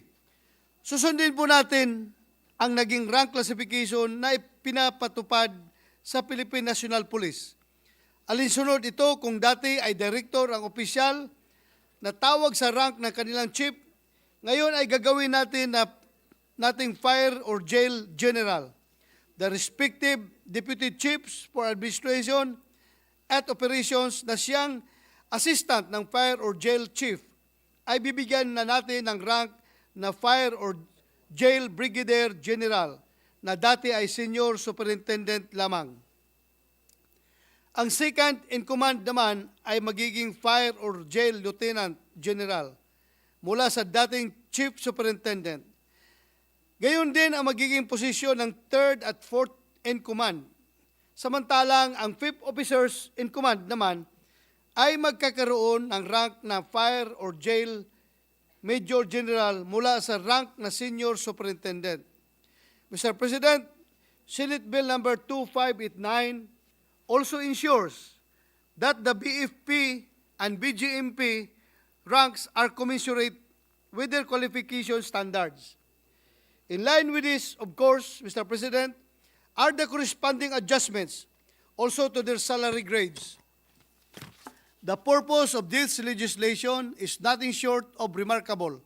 Again, there is no amount of compensation that can ever equal the sacrifices of our men and women of the BFP and BJMP. They are our modern-day heroes, and there is no doubt as to their willingness to risk their lives for our people. And it is just as doubtless, heroes need not be dead to be honored. Mr. President, I cannot thank you enough for taking time to participate and contribute to this noble undertaking. our BFP and BJMP personnel have continued to do the work that they do, even in the absence of legislation that properly recognizes them. Even in the absence of the recognition that is due them, they have acted to the best of their ability. Each one of them, be it responding to every burning emergency or facilitating the desire of any PDL to turn over a new leaf. They dedicate their whole lives to these endeavors. And again, even in the absence of proper recognition, or at least even when the very law that serves to recognize them is already as old as Facebook. The flames in the hearts of our BFP personnel are eternal, and their passion for service keeps on burning. Let this legislation add more fuel to their fire. At the same time, it is simply impossible to build a jail large enough to restrict and confine the hard work and dedication of the BJMP. Let us continue to liberate them from unnecessary burdens. I pray that this legislative measure holds the key. Mr. President, with your leadership and the support of our colleagues, I know we cannot simply shrug our shoulders and postpone this for yet another Congress. Tolstoy was right, indeed. If we neglect a spark, it might burn a whole house. But if the spark is the spark of nobility and goodness, which burns in the heart of everyone in the BFP and the BJMP, then may this piece of legislation serve to fan those flames, not extinguish them.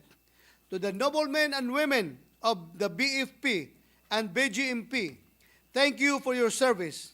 You are not forgotten. I believe I speak for the Senate when I say we are paying attention, and we shall act and work accordingly. Thank you, Mr. President.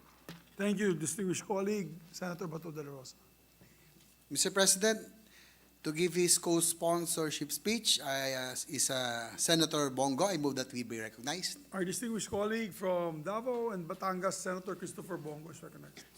Thank you, Mr. President. It is my honor to co-sponsor Senate Bill number 2586 under Committee Report number 212, providing for the rank classification and organization of key positions in the Bureau of Fire Protection and Bureau of Jail Management and Penology.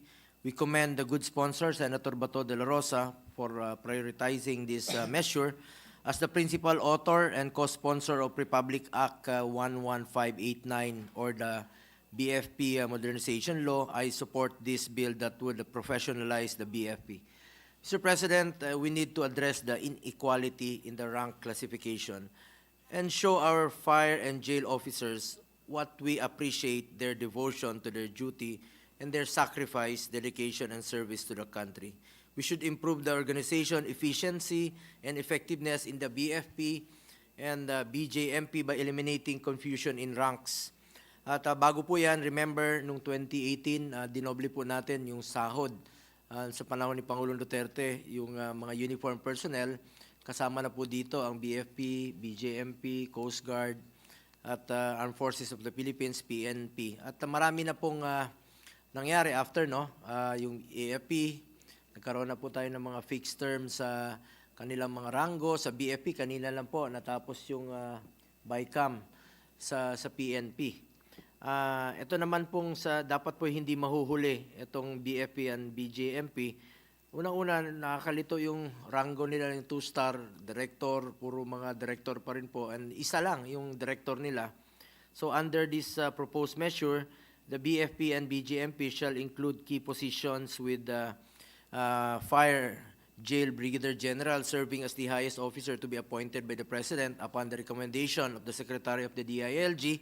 Likewise, they shall assume the position title of Chief of Fire, Bureau of Fire, and Chief of the Jail Bureau respectively.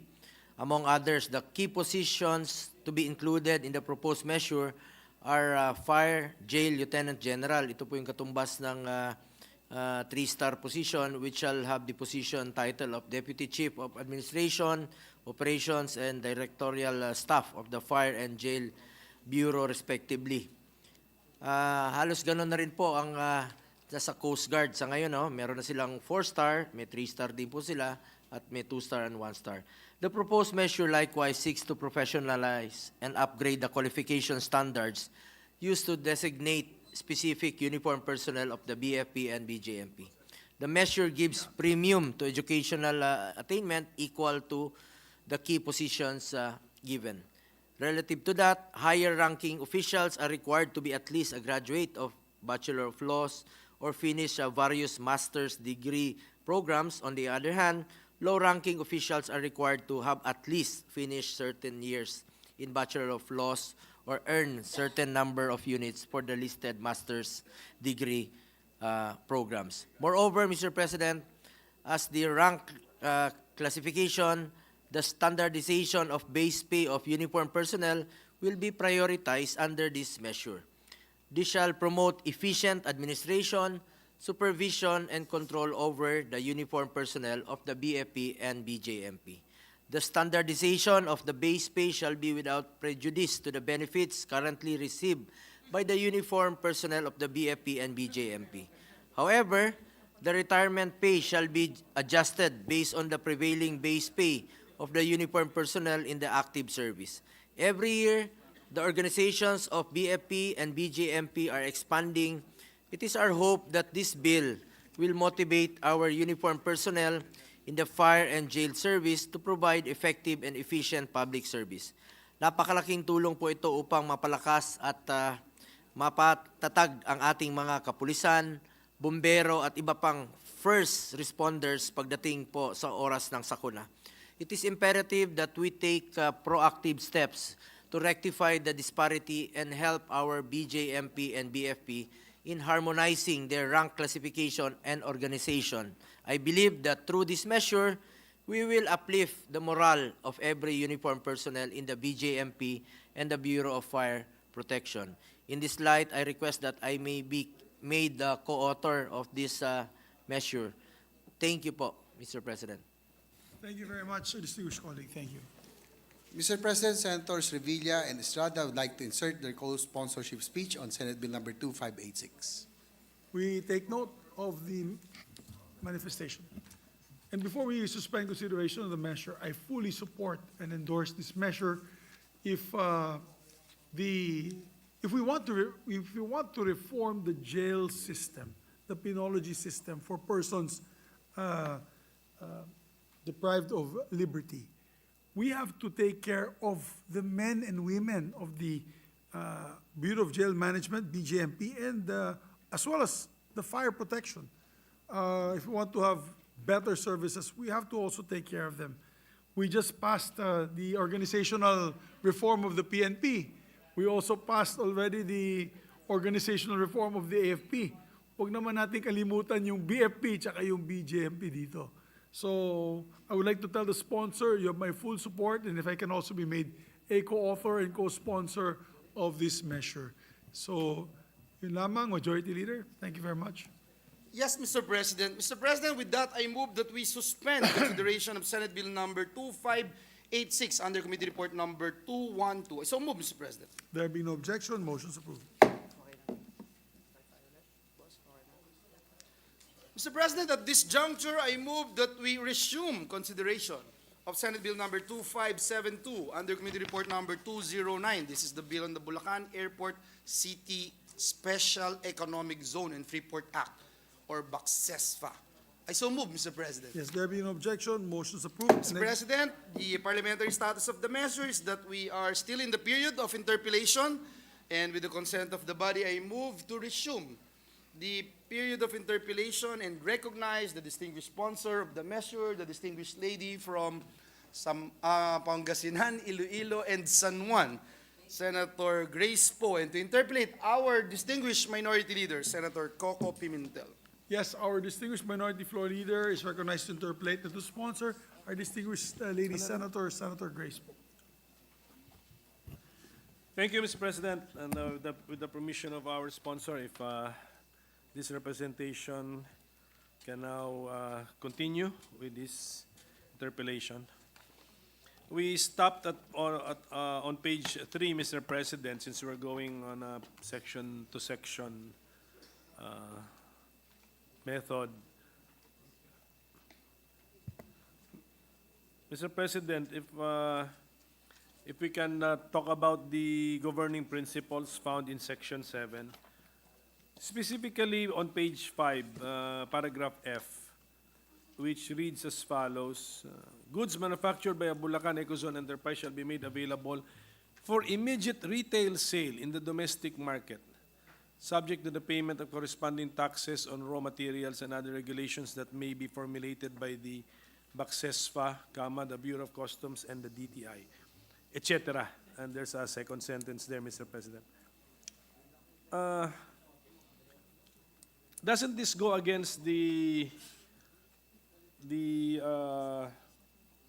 main intention, Mr. President, of establishing an economic zone, that we are spurring the export-oriented industries in the Philippines, Mr. President? Mr. President, as you know, in CREATE, there's also, it's allowable to sell within the domestic market. It does not restrict for export only. Plus, there's also a negative list that was mentioned, subject to whatever negative list is mentioned, and also they have to pay the corresponding taxes that will be levied upon those that are being sold within the domestic market.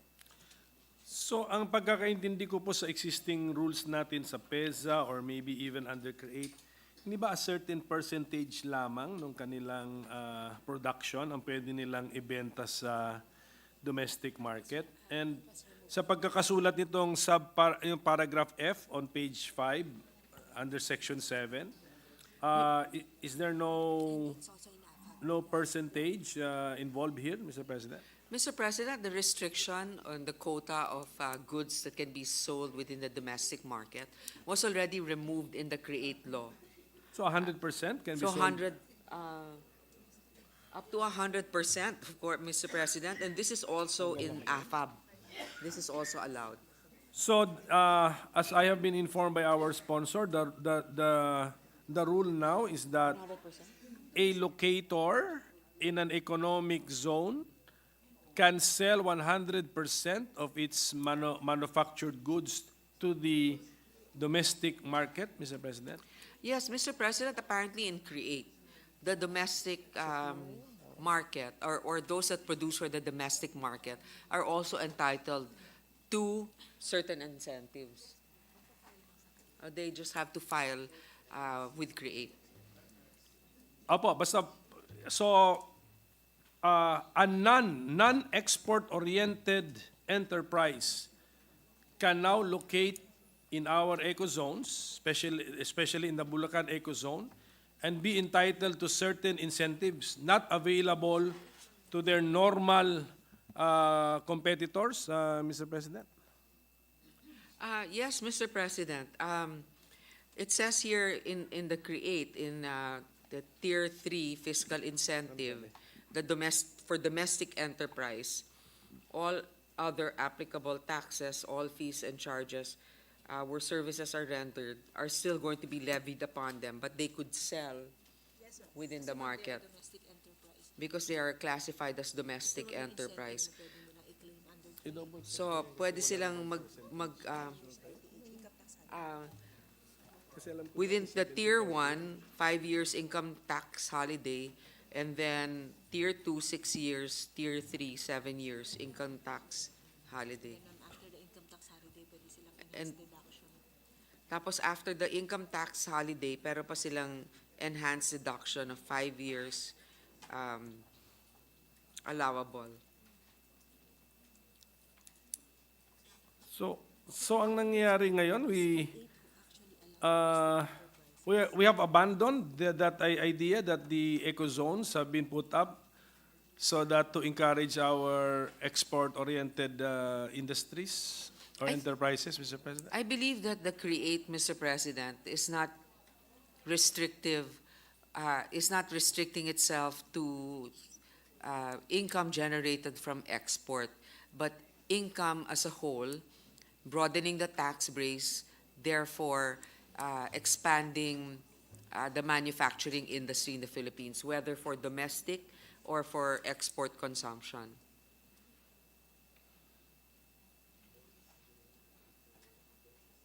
Kasi, Mr. President,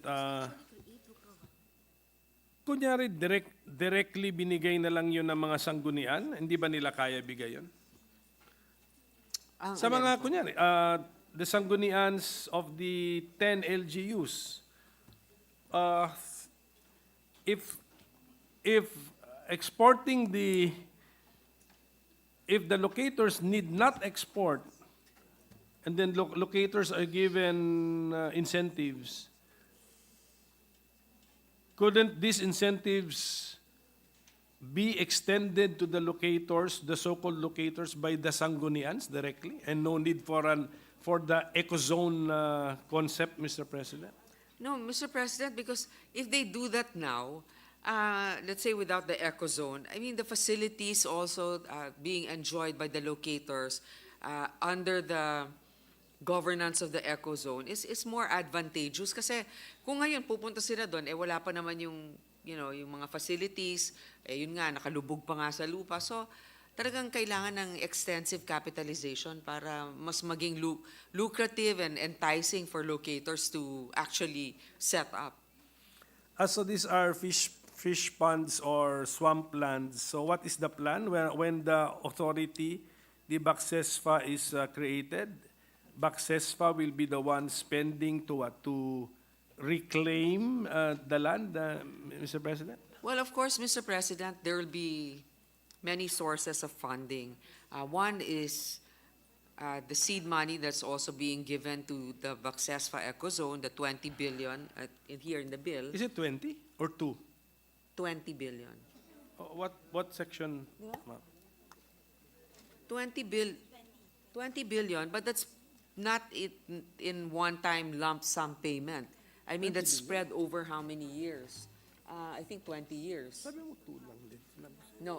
No time frame. So it's really up to Congress to allocate that if there's a space or fiscal space for it. Mr. President, with the indulgence of my two colleagues, perhaps it's just but proper for me as a Bulakenyo to place into the records that there's no such thing as reclamation in that particular project because this is more of land development, Mr. President. We are not in any way reclaiming our beloved province. Thank you, Mr. So President. may we know, Mr. President, the proper term when a fish pond or a swampland is now filled up with land so that it will no longer be underwater? What do you call that activity? So we will use that proper term. That's not reclamation. What is it, Mr. President?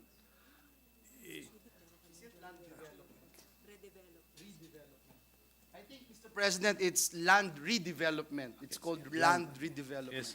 Thank you, Mr. President. I agree, Mr. President, that technically it's not really reclamation. That's why I made some motions with my fingers, Mr. President, when I said which cannot be captured by the TSN, Mr. Yeah, President. thank you, Mr. President, distinguished minority leader, because we don't want the public, especially our kababayans in Bulacan, to think about it. Because, as you know, Mr. President, distinguished colleague, we have had so many problems, especially with the flooding, Mr. President, and this is the main reason why I wanted to make sure that our records here in the Senate are accurate, Mr. President. Thank you very much, Mr. President.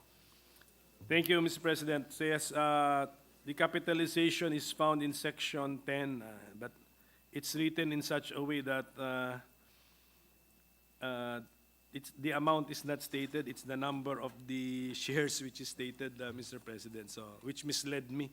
So 2 billion no par shares and the minimum issue of 10 pesos each. That makes it 20 billion pesos capital. So, BACSESFA, Mr. President, is the one expected by the LGUs and of course, by the potential locators to engage in the redevelopment of the land. Well, yes, they will formulate the plan for the development, but there's also the possibility of having a joint venture even with the local government, for example. I mean, if they want to invest in something as well as the relocators themselves. So there are many ways by which it can be developed and funded, Mr. President. Tama ba pag-compute natin? 500. Yung Ecozone, ano kalaki yung area? The Ecozone covers 10 LGUs. So, what percentage of the land territory of the Ecozone is what we refer to as fish ponds or swamplands or underwater, Mr. President?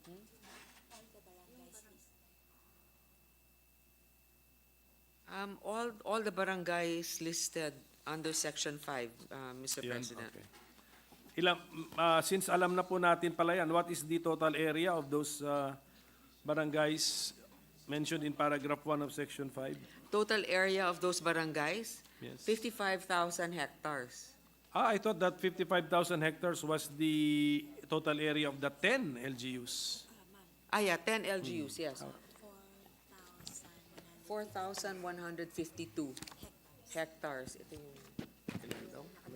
Ito yung ano. So, bale, 4,152 hectares, yun yung mga nakalubog. Out of 55,000. Sige po.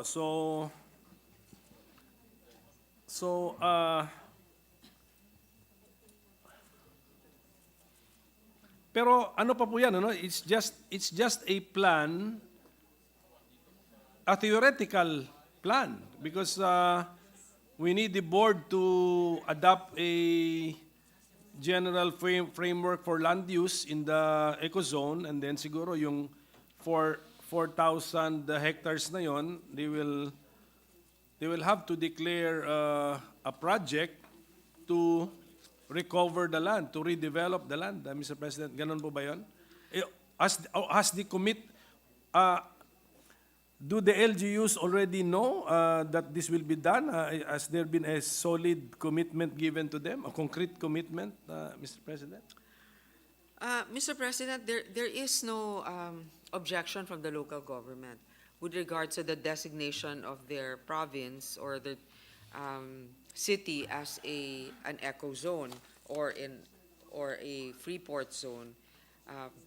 On the other hand, of course, the plan has to still be done with the board's, what do you call it, when the board actually convenes, because there are a lot of ex officio members that will be part of the board, and they're also the ones that will be appointed by the president himself. Wala pang board, hindi pa nabubuo yung board, so wala pang final approval talaga yung planning. But there are general principles that are sure, like for example, that it will be centered on jobs creation, that it will be located in this area, that part of the board composition is the RDC as well as the local government representatives, etc. Binilang ko po yung mga LGUs na merong mga underwater na areas of land sa Section 5. 4 po na LGUs yun. And the Ecozone has 10 LGUs. So, si Bacsesfa ba will be like a province that it will have to equally treat the 10 LGUs covered by the Ecozone when it makes investments, more or less, gagawin niyang pantay-pantay? Mr. President, from the profits of Bacsesfa, the local government will take, I believe, a 40% share. Local government share of the profits. Yeah, revenue, right?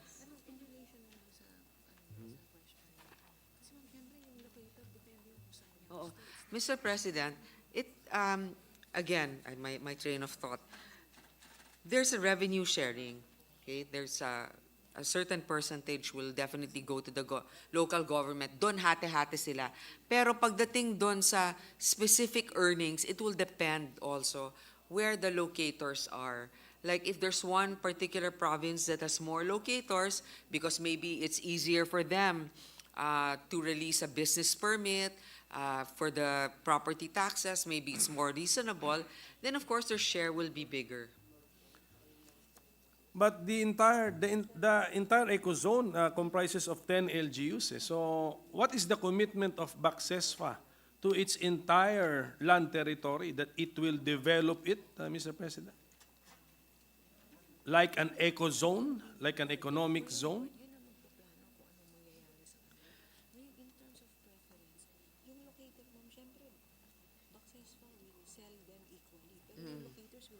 Mr. President, hindi pa nako-convene yung board. So, in terms of the actual how the profits will be determined, how the revenue will be determined for distribution, basta ang share dun sa local government ay 40%. Ano ba yun? Saan ba yan? Yung kanyang obligation niya sa infrastructure, naalala ko. 40% nung revenue mapupunta dun sa local government. Now, there are others that might have special ways of garnering income because kung doon talaga nakaset up yung mga locators, di syempre yung business permit, mas malaki doon sa lugar na mas maraming locators. Yung business permit revenue. So it is upon the interest also of the local government to make their services better, to cut red tape, so that locators will choose their area within the Ecozone. So we are just declaring 10 LGUs as part of the Ecozone with no corresponding responsibility from the authority to develop the entire Ecozone territory. Kasi who will develop and make the particular place attractive to look for locators? The LGU? Is that the plan? Mr. President, Bacsesfa will develop those areas. But of course, it's within also the limits of revenue for Bacsesfa. So maybe the area that is directly within close range to the airport will be the first to be developed. And then later on, as more locators come in, there's more income derived from those locators, plus the subsidy of the government, then they can expand into other areas because it is also for their benefit that the Ecozone is, there are more locators in the Ecozone because that will equate to income generated by Bacsesfa. So parang meron ka kunyaring isang lupa, magpapatayo ka muna ng isang cottage doon. O pag may nagre-renta na dun sa cottage na yon, may pera ka uli, syempre gusto mo magpatayo pa ng isa pa, tapos isa pa hanggang sa lahat. Pero syempre kung magpapakatotoo ka, hindi mo naman kayang sabay-sabay lahat yon. So, iisipin ko, kung may property ka, yung pinakamalapit sa karsada, dun ka muna magpapatayo. And then later on, you can go, further off, and then as you go further in your property, then you can add more access roads. But you need your initial income. Initial income, It can be from government subsidy within the 20 billion range, and it can also be from the initial operation of the airport in 2028. Kasi the airport daw, mga 2028 pa itong operational eh. income pupunta sa Bacsesfa. Again, Mr. President, Thank you, Mr. President. we have to do this because we've seen how it is pag nagland ka dyan sa NAIA. Wala na, dikit-dikit na. Buti nga, naglagay pa ng mga airport access roads eh. But really, it's very saturated already. At this point, Bulacan itself is highly urbanized, but there's at least some areas still that can be developed. So kahit na sabihin mo, 2028 pa pala yung airport, hindi pwede eh. Partnership yan eh. Kasi magpapagawa ka nga, pero kulang-kulang naman. Habang ngayon na pwede pa, umpisahan na natin, let's be a little bit more proactive. Thank you for that, Mr. President. Still on page 5, paragraph G, Mr. President. Paragraph G of section 7 po yan. Why is the word defense being used, Mr. President? The defense of the Bulacan Ecozone. Why is that the concept, defense? It's like defending a country, Mr. President. Why not security? Why defense, Mr. President, I guess it's the same language with other eco zones, but we will be open to tempering this term Because as long as yes, Mr. President, kaya nga because parang it's a sovereign area. No? yes, yung way of thinking, Mr. President, of the drafters of the bill, because I also noticed that in section 27, punta naman tayo sa page 17 po yan, we are linking the BACSESPA with our national security, our national integrity. Bakit po napasok ang national security, national integrity sa usapin ng BACSESPA? Why? Mr. President, I think this is because it's also been patterned with the wording of past eco zones. Maybe because also there needed protection from Wala yung national security. what do you call this, insurgents. No, Mr. President, actually we already looked into this. The use of the word defense, we confirm it appears in the other Ecozone laws. But the linking to national security, national integrity, it does not appear in the other Ecozone laws, Mr. And then President. we can just take that Why, out, why, Mr. why, President. why in this particular measure, Mr. President? Tinanong ko na kayo yan. Sure kayo.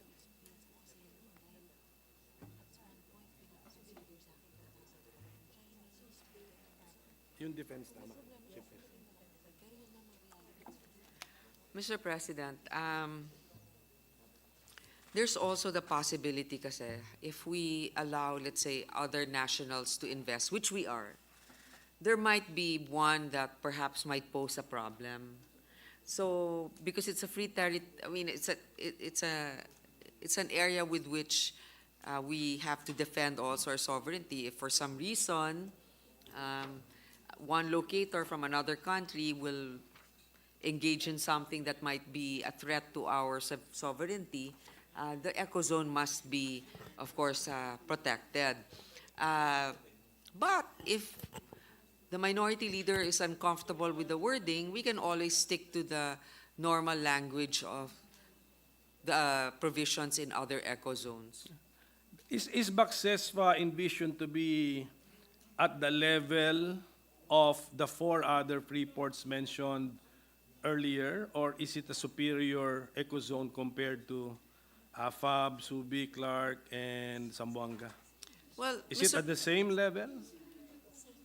Mr. President, it's about the same responsibilities, the same laws that govern the other ecozones. But of course, in terms of size, Yes. it's bigger than some ecozones. But of course, Size, but as to its place in government, I mean, its proper place in government, it's just an ecozone free port, just like AFAB. yes, Mr. President.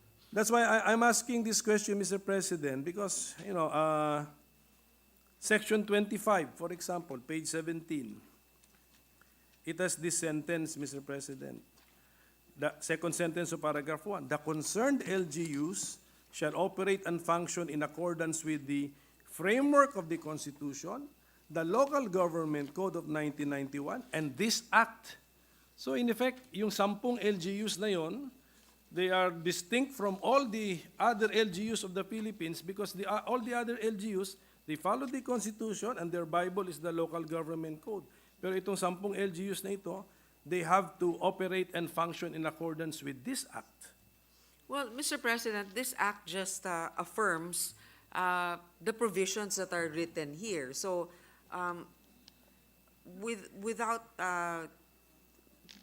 because basically those local governments will be under this economic zone, which is the topic of this act. Yeah. That's why they just put, and this act. Yes, so But kaya then nga, within all the provisions here, all that is listed is subservient to the laws that are under the laws that are already in place. It doesn't replace a particular law. And then, Mr. President, the second paragraph of Section 25, for example, the first sentence, subject to existing laws, rules, and regulations in case of conflict among BACSESFA and the LGUs on matters directly and inextricably affecting the Bulacan Ecozone, other than taxation, national defense, and security matters, the decision of the BACSESFA shall prevail. So, what are we creating? Are we creating a super ecozone, Freeport, Mr. President? Or just a normal ecozone among the, just like the four mentioned earlier? This is, please connect this with my earlier point that national integrity, national security are also linked with BACSESFA, Mr. President.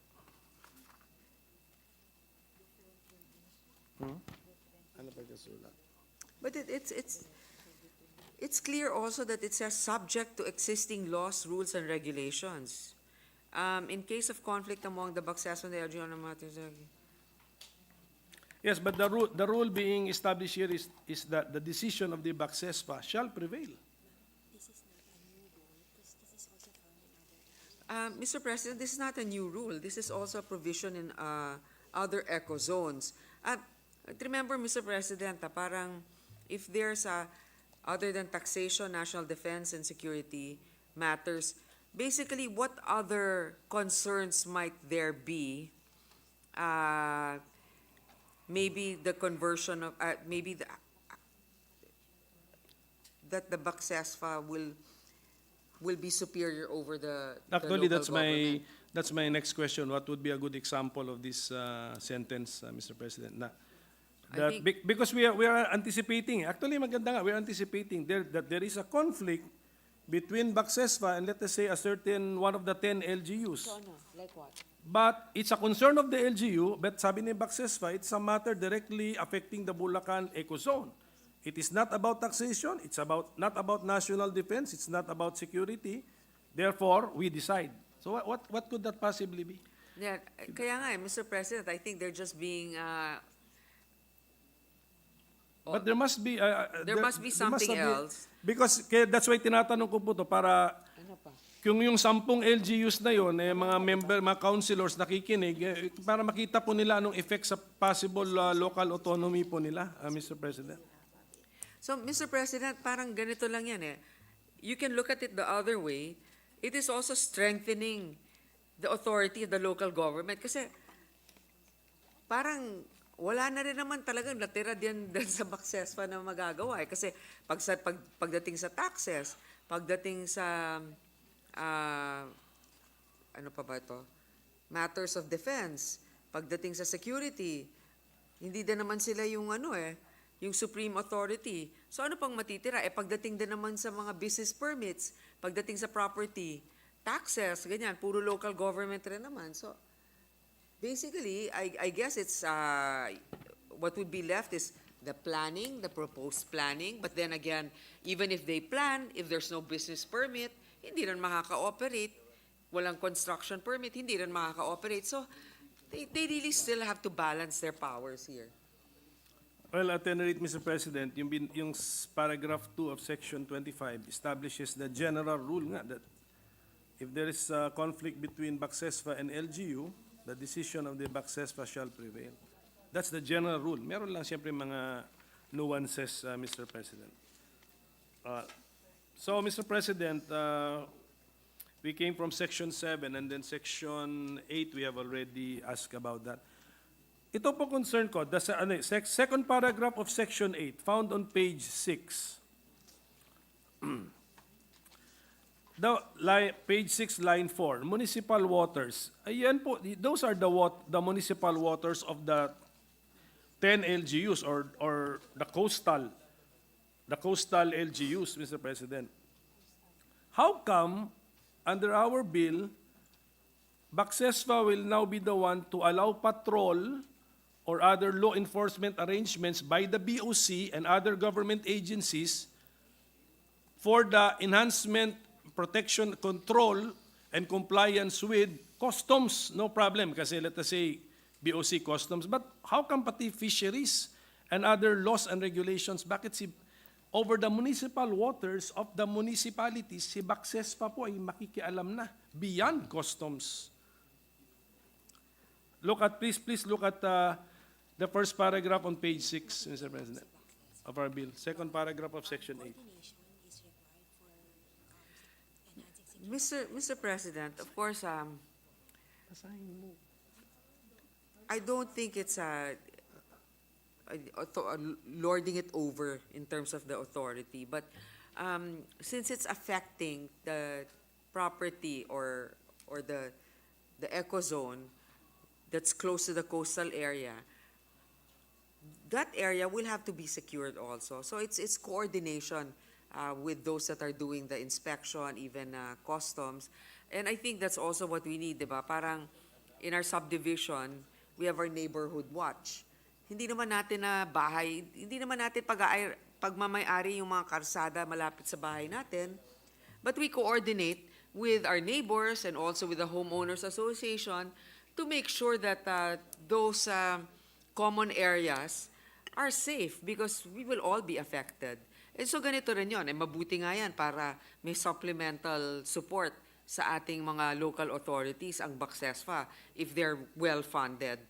Kulang na kulang nga tayo. We can't even patrol our own waters with our Coast Guard ships. Mabuti nang meron ditong responsibility rin ang private group ng Bacsesfa na to ensure also their safety. But it's more than just safety or compliance with customs, may compliance with fisheries laws. Ayun po yung aking concern. And then meron pang phrase dito, other laws and regulations. So this might be too wide a grant of power or jurisdiction, Mr. President. Just a word of caution, Mr. President. Okay. So, Mr. President, moving on, Section 9, there's a mention of construction and operation of a domestic and international airport as part of the developmental goals of the Ecozone. Ito na po yun. Tapos na po ito. This is now the Bulacan Airport. Ito na po Yes, yun. Mr. President. Sige pa. Thank you.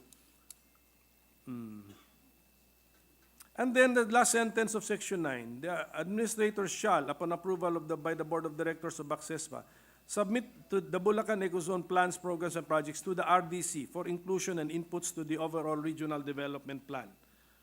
So, hindi po ito mandatory. Parang binibigay niya sa RDC for consideration, for possible inclusion.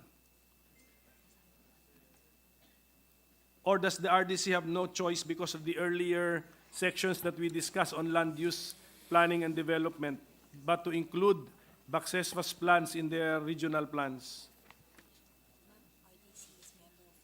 Mr. President, the RDC is already a member of the board of Bacsesfa.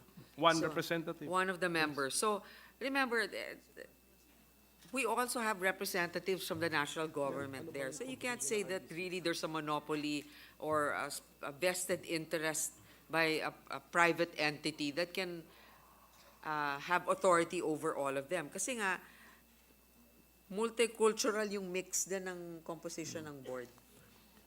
My point, Mr. President, is Section 9, read with Section 5, lalo na yung mga last paragraphs ng Section 5, does this mean that the RDC must include in the overall regional development plan the Bacsesfa plans? Basta yung dalawa pong interrelate, Section 5 and Section 9 ang binabasa po natin sabay. Yeah, Mr. President, unless of course it's in violation of current laws. That is also basically what I understand this provision to be. At least there's a submission from Bacsesfa and they're not going to do it without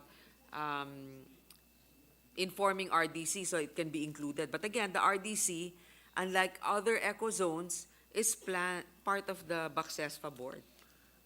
And because the RDC, through one representative, is part of the Bacsesfa board, does that mean that the RDC plan is also considered when making the Bacsesfa plan? Mr. President, there's no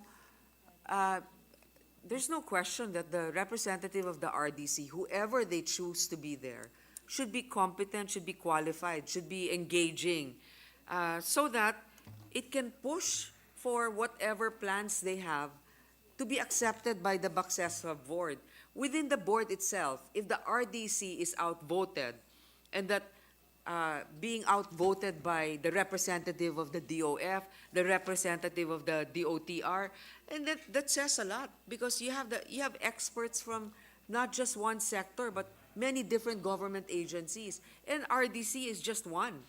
So for me, I think it's a weighted decision for the board of Bacsesfa to make that decision, because they're composed of experts. They're not just They're not just one particular entity. Thank you, Mr. President. Moving on, Section 10 on capitalization.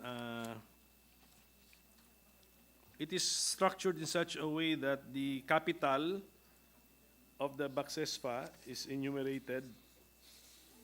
The components or the sources are enumerated. But then on page 6, line 25, it says, thereafter, any sum as may be necessary to augment its capital outlay shall be included in the General Appropriations Act to be treated as an equity of the national government. So whatever is appropriated in the GAA will now be equity of the national government, meaning to say capital of the Bacsesfa. Tama po? Yes, Mr. Okay. President.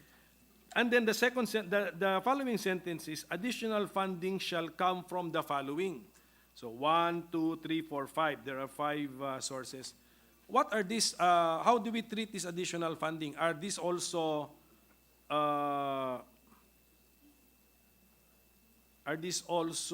to be treated as capital, Mr. President? Yes. Well, number one, if it's a subsidy that comes from the national government, as already stated, it will be actually at capital outlay. It will be treated as government dividend, diba? Government. Yung additional, ma'am, ano yung kita na niya yan? Ma'am, kita niyo, annual subsidies, proceeds. Okay, it will be. Okay. Maging self-sufficient siya. The goal is for the board to be self-sufficient. So whatever income it generates, if it chooses to reinvest, that's part of its capital outlay, Mr. President. And any additional subsidy given by the government, it will be treated as an equity, as mentioned here. So if, let's say, Congress decides to appropriate Yes. more than the 20 billion for the Bacsesfa, that will already be treated as an investment of the government in Bacsesfa. So that's part of its ownership. So may dividends din yan. I think when the national government appropriates for Bacsesfa an amount in the GAA, that should be treated now as equity of the national government. Yes, Mr. Whatever, kung ilan ba yung sinubscribe niya sa 2 billion shares. Yun po yun. Tama po? Kung ano man yon, plus if they added pa. Just in case. No, I'm asking the following sentence kasi is additional funding shall come from the following. Page 6, line 27. And then there's an enumeration of 5 possible sources of funding.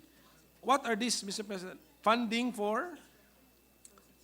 You know, if you have redevelopment, you have to add roads, you have to add sewer connection, power connection. So and for their many other expenses, things. I'm for sorry? their this is funding for the Bacsesfa expenses. Nothing to do about equity or capital na ito. This one, itong line 27 po, page 6, additional funding shall come from the following. So what are we talking about? We're talking about funds here, coming into Bacsesfa Yes, Mr. President. to be used by Bacsesfa in its operations. Not operations, expansions, anything. Yes. Yes. Yes, but these are not part of capital. These are not to pay for the equity of the national government. Well, Mr. President, It depends how it will be classified. I mean, the government has an obligation under this law to at least subscribe to 20 billion. So anything that it will initially release will be deducted already from the 20 billion that it committed to. But anything above that will be an additional equity for the government. Is that the meaning of the phrase additional funding? Well, actually, what I'm focusing on is the phrase additional funding, Mr. President. Yes, Mr. Is this President. related to the thought of the previous sentence, which is about the equity of the national government? Ito po ba yun? Yes, is this a Mr. continuation of that thought? No, ma'am. No. This is equity. This is additional funding for operations. Okay. Mr. President, the first is funding for equity. Yeah. And then It's additional and then the rest is for operations. But adding here will also be considered as equity for the national government. 1 minute suspension, Mr. President. Meaning additional funding, yun yung point ko. Yun ang tinatanong ko. Or sasabihin na lang niya,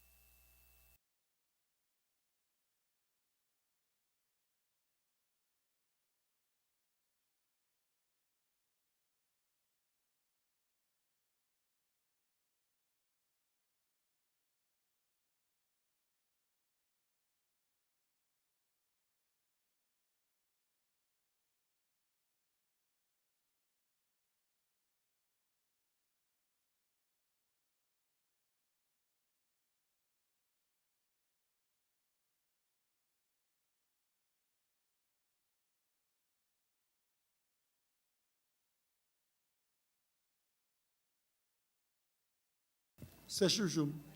Mr. President, this as just to make it to clarify it, the government is committed by this law to provide 20 billion in subsidies. Now, whether that 20 billion is used for capital outlay or operations of the BACSESFA, the government will get the corresponding sorry. Equity lang ba yun? 20 billion? May equity sila? Wala. Subsidy lang yun. Hindi, ma'am. 60% na equity. Okay. That's part of the 60% equity of the government through the 20 billion that they will invest. Now, if the BACSESFA receives future subsidies from the government for any particular reason, either capital outlay or operation, that will be an additional equity for the government. So, madadagdagan lang yung ownership ng government because of the capital that it will put in. that's the meaning of additional funding, Mr. President? Not all. There are additional fundings that will come from the rent of the place or Yes, other yun na. revenue. But Oo. but if it comes directly from the government, yun yung sinasabi natin na the government will gain equity in exchange for the additional funding. So maybe we can be clearer in that period of amendments, Mr. President. Yes, Mr. President, we will kasi happily accept any para clarificatory lines for amendments, Mr. President. Thank you, Mr. President. Now let's go to Section 11 on revenue sharing, Mr. President. This section mentions two sections of the local government code na compliance na daw ito ng Section 284 and Section 285. May we just get a brief explanation how come compliance po ito? Kunyari 40% daw nung special corporate income tax or corporate income tax under the enhanced deduction regime under the NIRC of all the registered business enterprises with BACSESPA. So, 40% of that corporate income tax will be given to the national government.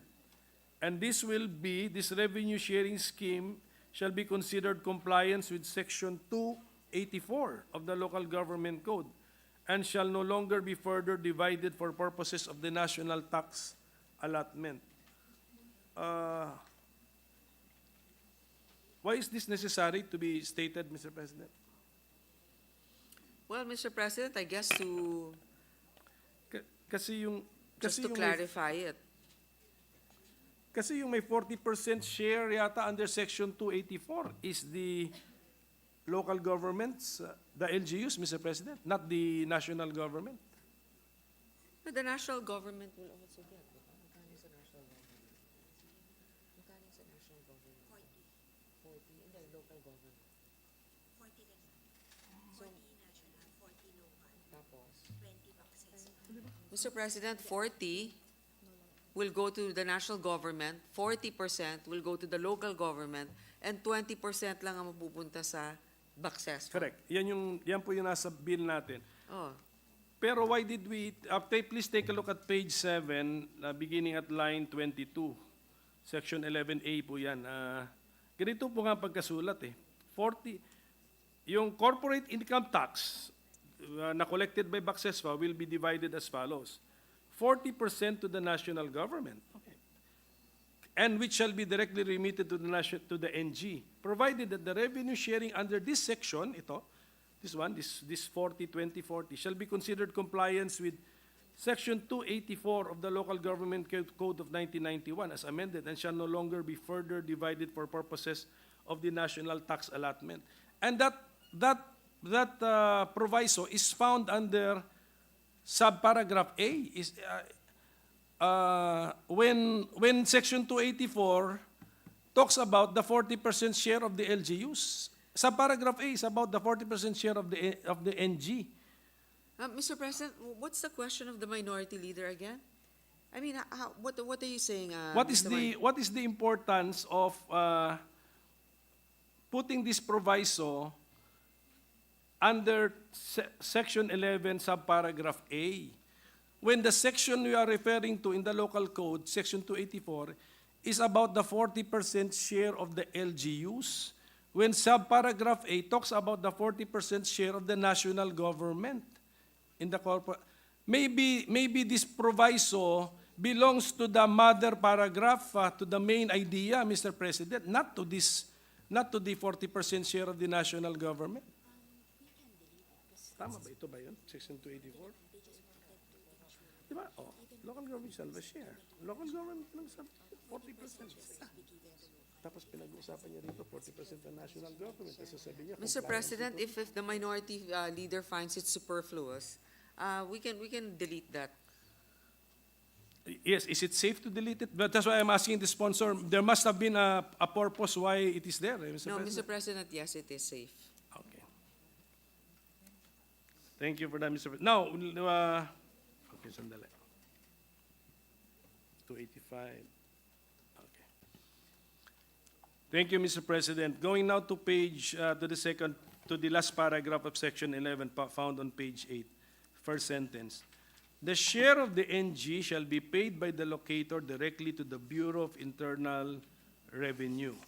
Okay, that's the first sentence. The share of the LGUs and the BACSESPA shall be collected by the latter, so meaning to say by BACSESPA. The BACSESPA shall remit the local government share on a quarterly basis. So, is this the setup with the other ecozones or free ports?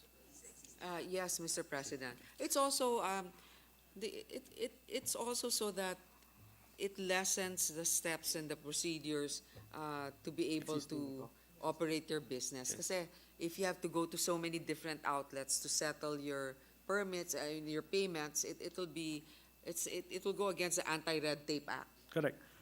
That's why my point is learning from experience, since this is the system already being implemented. Are the locators comfortable or satisfied with the system, or have we received feedback of harassment from the BIR? Because the locator will always be paying not the entire corporate income tax due. Tama? 40% lamang ang binabayad niya sa BIR. So, in practice, has there been feedback, Mr. President, about this practice, whether they find it workable or they find it too confusing on the part of the BIR, Mr. President? Mr. President, even without the locators, there are certain things that we pay directly to the national government, to the BIR. And there are others that we pay to the local government, let's say our real estate taxes or other fees. There's really a divide.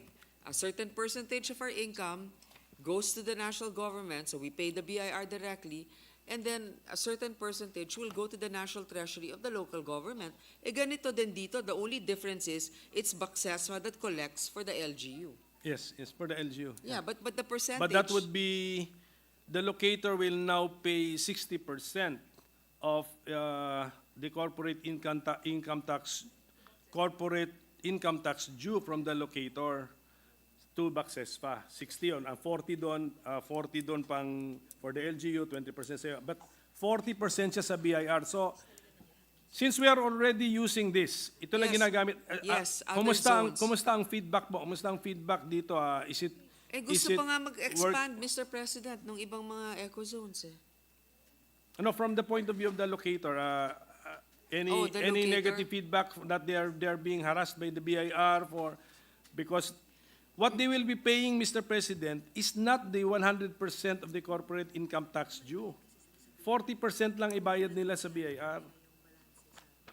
Then, hinahanapan ba sila sasabihan ba ng BIR, pakita nyo rin yung 60% na binayad ninyo sa Bacsespa, ganun po ba yan? Mr. President, when they pay the BIR, they also present a receipt that they've paid the certain percentage already, 40% with Bacsespa, to the authorities. The same system nga. So apparently, Mr. President, I'm just asking the sponsor if from her hearings my feedback. So looks like they're satisfied with the present scheme, Mr. President. Now, Mr. President, Section 13, Powers and Functions of the Bacsespa, page 8. I just noticed, Mr. President, itong at line 29, page 8, why is it the municipality of Bulacan, which is being mentioned there? If our sponsor can take a look at page 8, line 29. Why specifically the municipality of Bulacan? Kasi doon yung airport.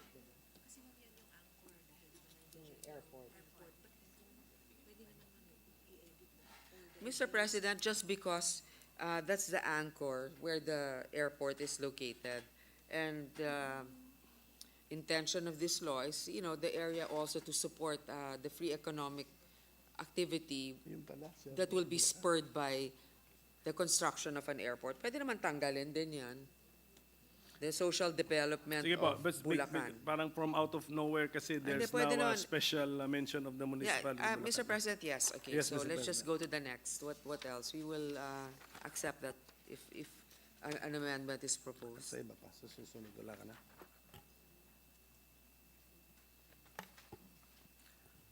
Ito na lang po, Mr. President, din. On the Section 16, page 13 na po yan, Powers and Duties of the Chairperson. Section 17, Powers and Duties of the Administrator.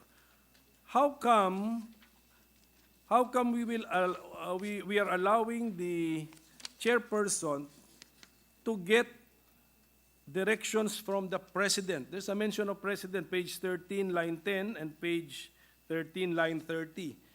That refers to the President of the Republic of the Philippines. So we are allowing the chairperson to get his directions from the President of the Republic of the Philippines and from the board. Same with the administrator, Mr. President. He can represent the BACSESFA unless otherwise directed by the President or by the board. So, dalawa po ang kanyang sources of instructions or directions. Wala po. Before this one. Mr. President, Dito. Dinaanan. actually, I understand. Well, Marami akong tinalunan. if there's a proposal to have a different arrangement, but the What's the- fact is, a lot of the ex-officio officers that will be sitting on the board are appointed by the President. But what's the rationale, Mr. President? Napasok si President of the Republic sa bill natin, ano po ba? And then, why? Why did we put this here, Mr. President? Because it's under the office of the President, itong BACSESFA is under the office of the President. Yes. The president is the one that appoints the heads of these agencies, like CESA. I believe they just appointed the daughter of Senator Enrile for CESA, for Satins of EVDEC. I think even Subic and Clark, it was the appointments of the president. Same here. All the 13 members of the board will be appointed by the president. That's But correct. what I'm talking about is this provision, Mr. President, for the chairperson the chairperson shall have the following powers and duties. Section 16, C, exercise such powers and perform such functions as duties as the president may direct or as may be assigned to him by the BACSESFA. Normal yung assigned by the board sa kayo, pero I find it quite unusual, Mr. President, that it's the President of the Philippines can direct the chairperson of BACSESFA to do specific acts, Mr. President. Likewise, he can also direct the administrator. He appoints them. Oh, okay na po yun, but he also directs them, Mr. President. May we just know why this found its way into the bill, Mr. President? Mr. President, actually, we can remove that line 10 because it might be a little bit too over-encompassing. We can just ensure that all policies, directives are carried out by the administrator's chief executive officer of BACSESFA, preside all meetings on the board.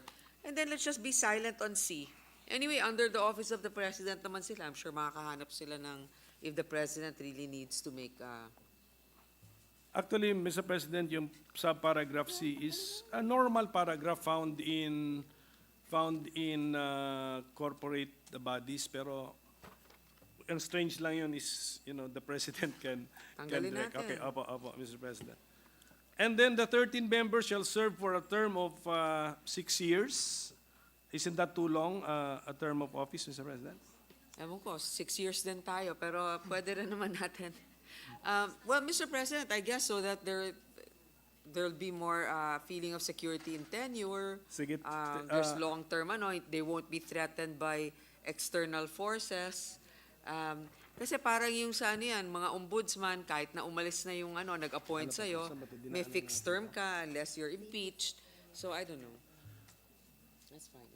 Sige, then we just, siguro we have to accommodate the fact that some of the board members are elective officials with shorter term than 6 years. Baka si governor, si RDC head, maybe, and then si mayor of the 10 LGUs, Mr. President. Also, Mr. President, If we can just be clear na yung mga yun, hindi 6 years. oo, tama. I agree, Mr. President. I think our good minority leader for pointing that out. Even the ex-officio members, representatives of the DOTR, are serving at the pleasure of the President. So, hindi sila guaranteed na 6 years. So siguro the better way is just to pinpoint those members who have 6 years, Mr. President. Ganun na lang. Yes, Mr. President. Mr. President, ito na po, we're now on page... This is the last? Yeah, malapit na po. Okay. Last 5 pages, 5. Pero anyway, the last page is about the pro forma repealing clauses na. Wala na tayong question doon. Ito lang pong investors' incentives to Ecozone enterprises. How come all of a sudden, page 15, first paragraph, how come all of a sudden we're talking about educational institutions? Are they automatically locators? Considered treated as locators to the Ecozone?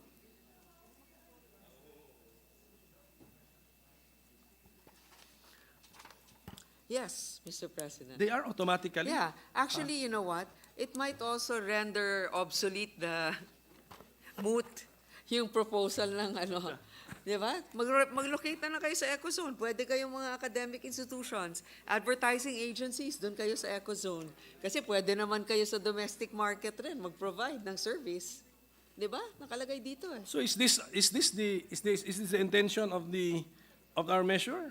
This is the intention of the sponsor, Mr. President. I'm just kidding.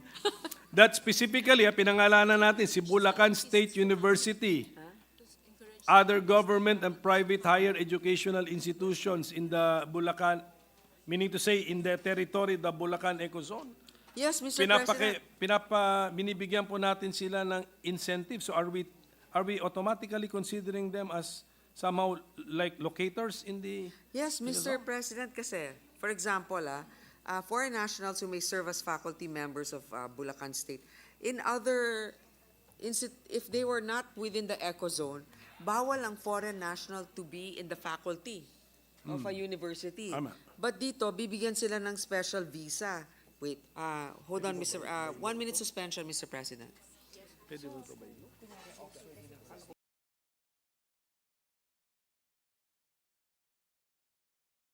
So, Mr. President, actually, this can be an answer, pero let's not use it for now.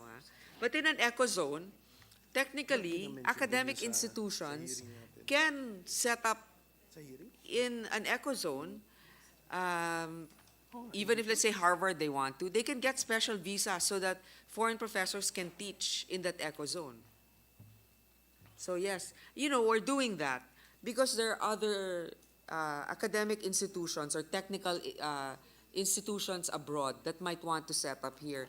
Like I remember for cars, we send our mechanics to Saudi Arabia or to Germany to study. This time, they can probably set up, a German automotive institution, school in the Ecozone. Hindi naaalis yung ating mga mekaniko, dito na sila mag-aaral. And then this can be a hub for other Asian countries also to send their students within the Ecozone. Okay, so if that is the intention of our measure, Mr. President. With the permission of Minority Floor Leader, the Assistant Minority Leader is raising her hand. Salamat kayo, Mr. President, with the kind indulgence of the Minority Leader and the good sponsor. Actually, there's already a law that with which this provision of the Bulacan Ecozone Bill might be consistent, na as I consulted with the Minority Leader about just now, binring up nga po, Mr. President, dun sa hearings natin on charter change, or specifically the resolution of both houses 6. Ito po yung Transnational Education Act of sometime in the 1990s, if I'm remembering correctly, that allows, in fact, educational institutions here in the Philippines to have, again, if I remember correctly, around 80% of the faculty to be foreign, 40% of the studentry to be foreign, which was one of our arguments kung bakit hindi na kailangan ng constitutional amendments kahit sa economic provision. So just that addition to the current discussions between the good sponsor and the Minority Leader. Salamat kayo, Mr. President. That's good to know. So transnational education. Is that why we have like international school, the British school? They just have to get a special permit from Congress. Okay. Okay, thank you for the inputs, Mr. President. On the investor's visa, Mr. President, we pegged an amount in the measure, $150,000. But I have been informed that the SBMA, Clark Development Authority, Clark International Airport Authority, and the Freeport Area Bataan have policies and procedures for the issuance of visas and alien employment permits, Joint Memo Circular Number 01-2022, which pegs the investment to $250,000 for entitlement to the Subic Clark Bataan Investors Visa. Well, Has this been communicated to the sponsor or to the committee, Mr. President? Alam natin na may ganito?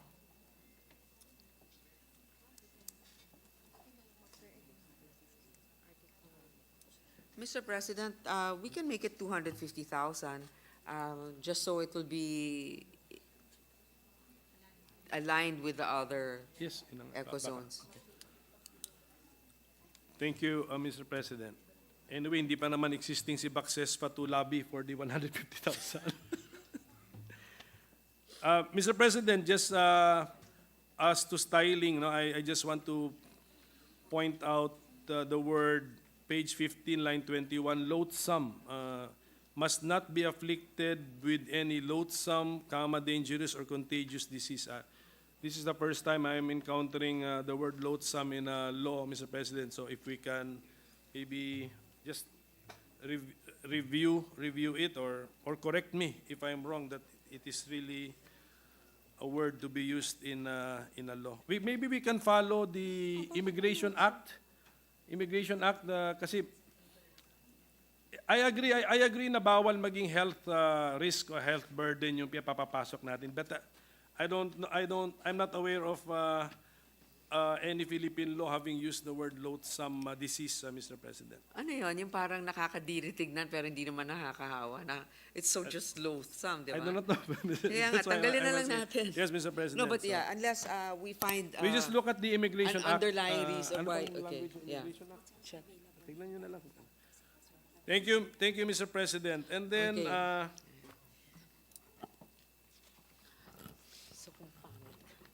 well, patapos na po tayo, Mr. President. Thank kasi you, Mr. President. dinaanan na I'd natin like to yung thank iba. our So, minority leader for his time. Yes, Mr. President. I think we have. I jumped anyway earlier, Mr. President. Siguro last question na lang, Mr. President.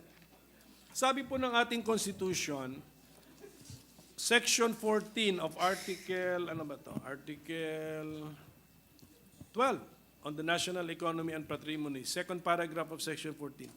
The practice of all professions in the Philippines shall be limited to Filipino citizens, save in cases prescribed by law.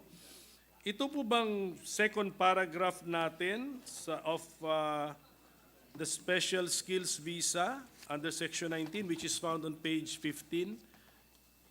Is this now going to be the is this providing now the exception to the constitutional rule that the practice of all professions, including the teaching profession in the Philippines, shall be limited to Filipino citizens?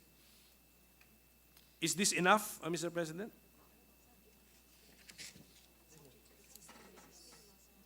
Nakalagay naman po, Mr. President, subject to existing laws.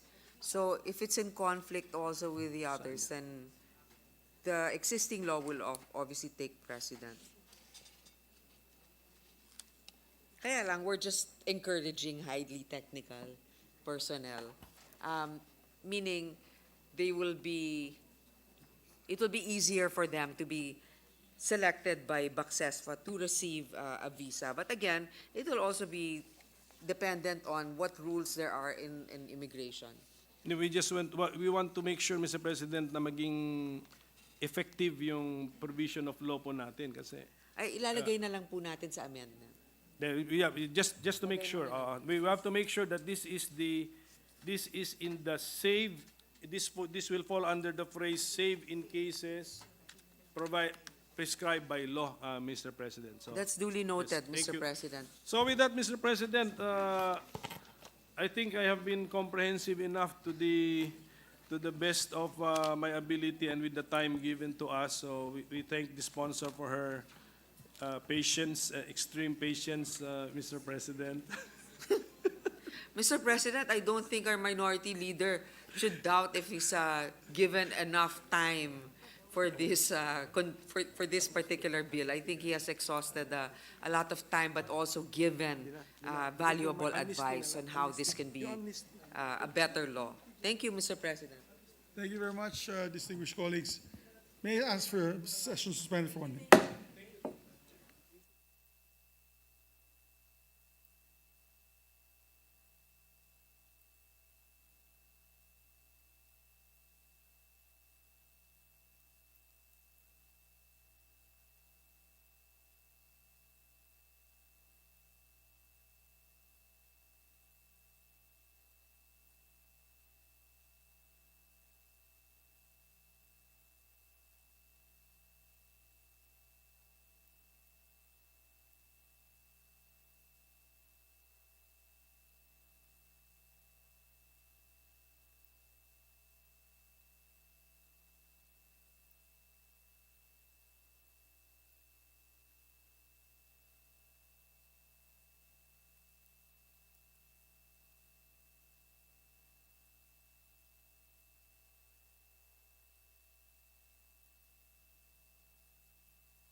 Mr. President, there being no other member who wishes to interpellate, I move that we close the period of interpellation. Yes, before I act on that motion, I just want to put on record, we've been here diligently every day, including the sponsor, to accept interpellations from our colleagues. And I would like to thank the sponsor for her patience. And those who may want eventually later to ask clarificatory questions can always propound these questions during the period of amendments, so they won't have to feel bad about it. So yes, there being no objection to the motion, the period of interpellations is hereby closed. Mr. President, I would like to put on record that since the good sponsor is staring at me, I would, You will no longer propound questions. I will no longer interpolate the good sponsor, Mr. President. Yes, I think she will also give you her support for your bill that we'll be taking up now. That the has to be seen, Mr. resolution. President. Okay. Mr. President, you know, I always have goodwill towards my co-resident of San Juan. So this benefits not only a few, but many, Many. especially those that are from Bulacan and the surrounding areas. Yeah, thank you. No, we thank the good gentleman from San Juan for his support to the measure, and support to his kapatid, si Ma'am Grace. Thank you. And Mr. President, this is this one is a bill that we already passed. Yes. What we did was, with the help of our minority leader, we were able to address the points of veto. On the veto di ba, measures, kung yes.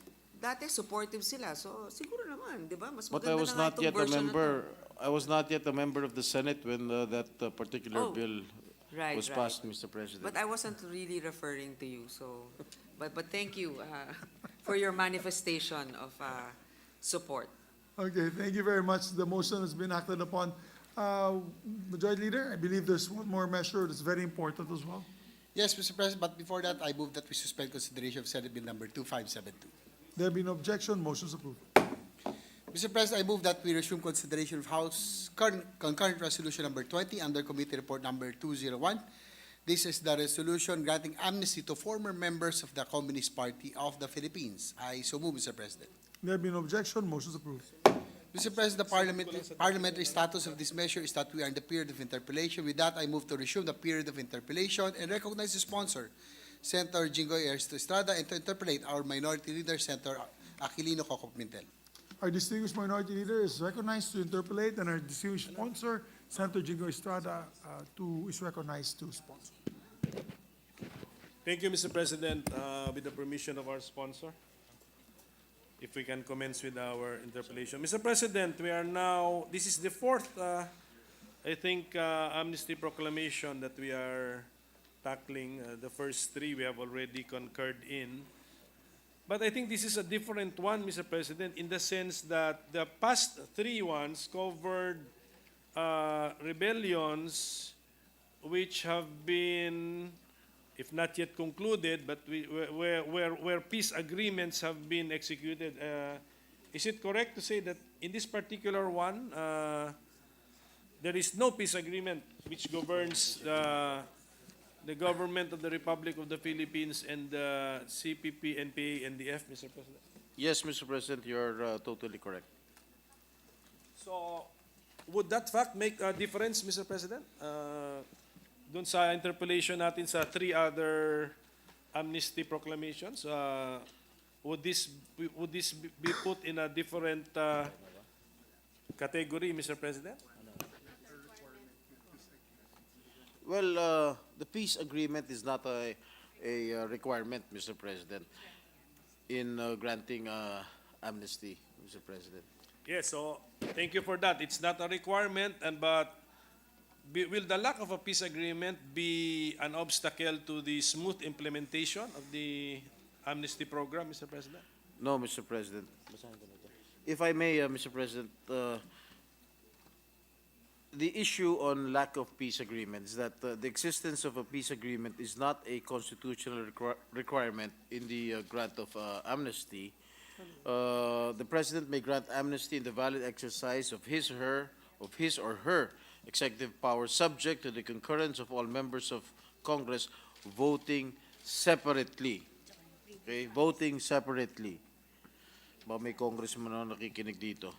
Number 3, previous amnesty proclamations issued by former presidents were concurred by Congress without a peace agreement. For example, Proclamation 21, series of 1998, issued by President Joseph Estrada. With ano po yun, yung Proclamation 21? With amnesty for? It was a previous amnesty proclamation issued by former presidents who were concurred by Congress without a peace agreement. With the same CPP, NPA? Yes, BF? Mr. President. Okay, so there have been amnesty proclamations in the past, siguro, and then na-implement po naman. Yes. Ito I po think, yung na-implement. yes. It was, Nag-expire na lang. It was Nag-expire. during the time of my father, Mr. President. Yes, yes, but of course may time period din po. So nag-expire na po yung program, ganun po ba 'yon? Apo. Okay. Yes, Mr. President. Okay, but I have been informed that there was an attempt in 2021 to also have an amnesty for the same group. Yes, what happened to this proposed amnesty, Mr. President? During the time of President Duterte, Mr. President,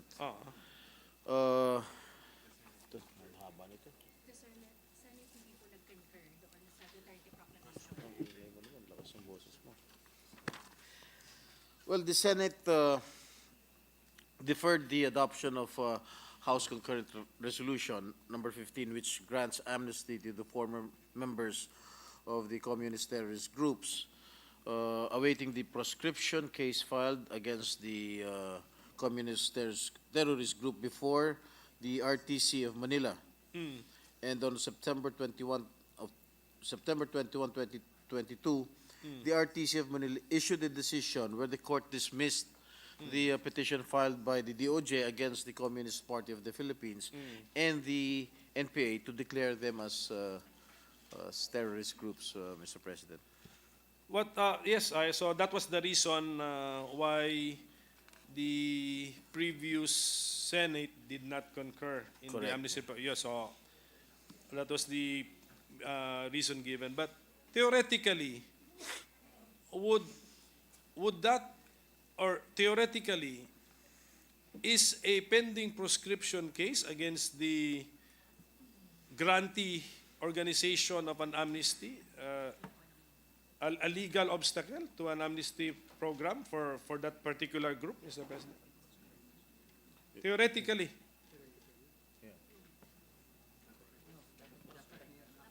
Kung grinant ng court yun, kung grinant ng RTC yun, bawal bigyan ng amnesty? Hindi, pero mga surrendered na ito. For former rebels. For former rebels. Sagot dyan, theoretically, hindi rin. Hindi. Ang ballpen ko.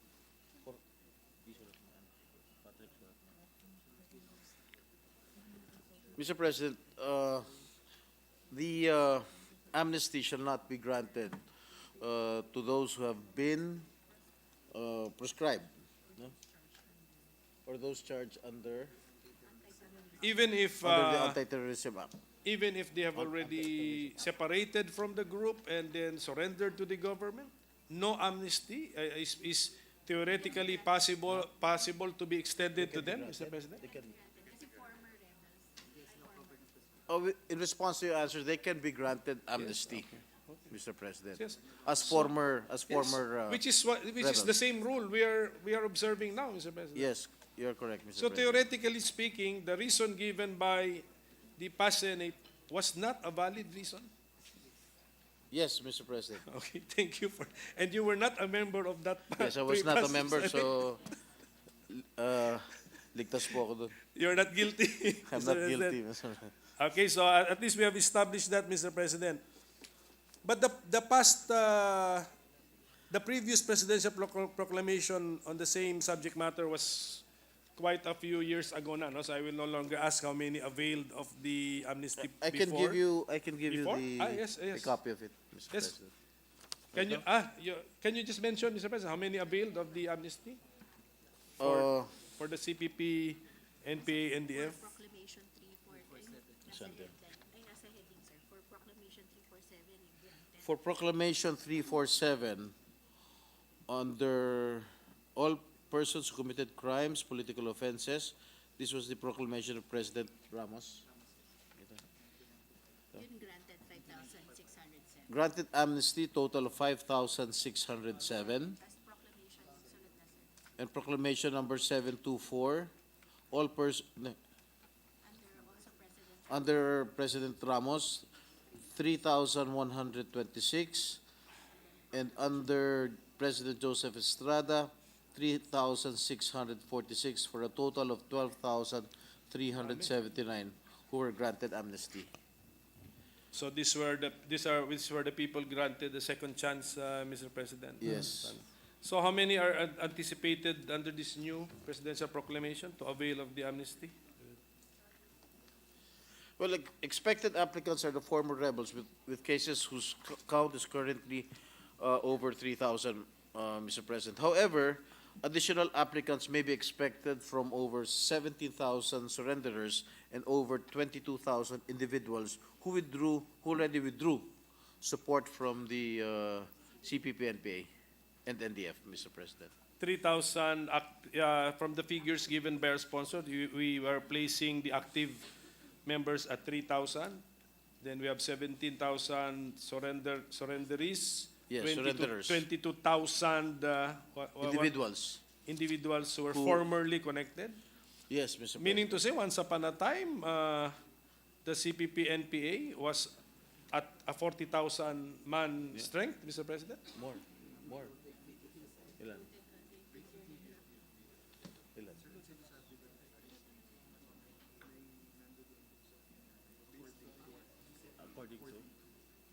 According to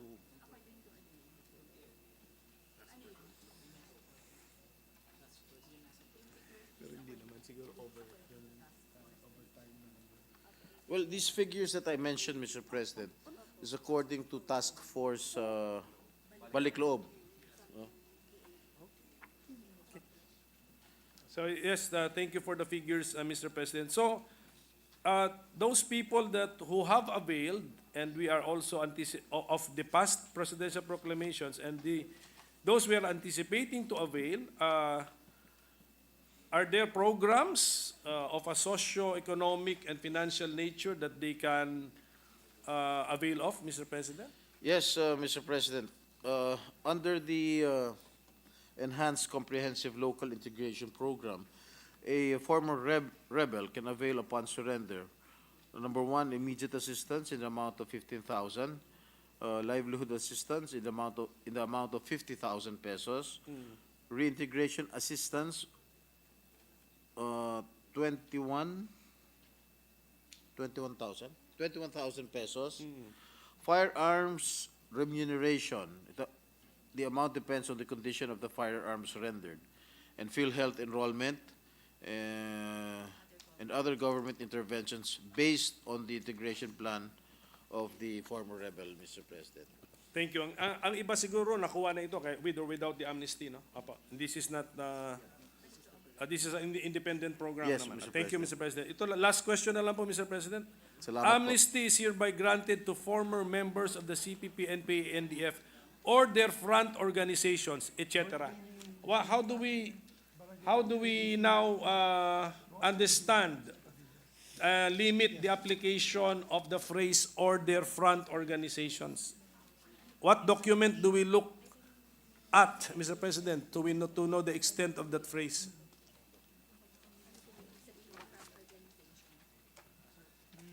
Members and as a board.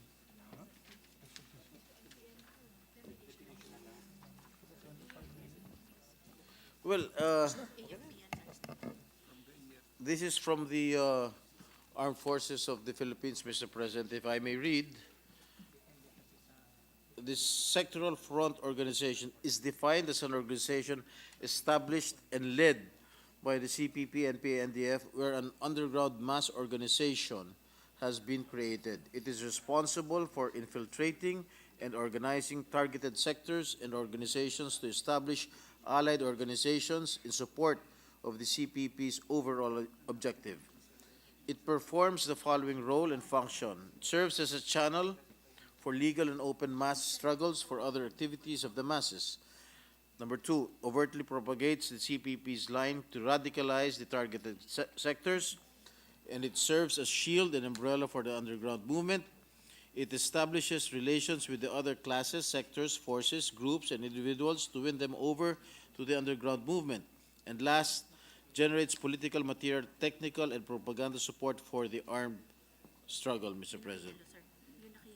There are no names, Mr. President, no names of this front organization. And if I may add, Mr. Yes, President, before I answer it, also an applicant must allege in his application that his organization is a front organization of the CPP, NPA, NDF.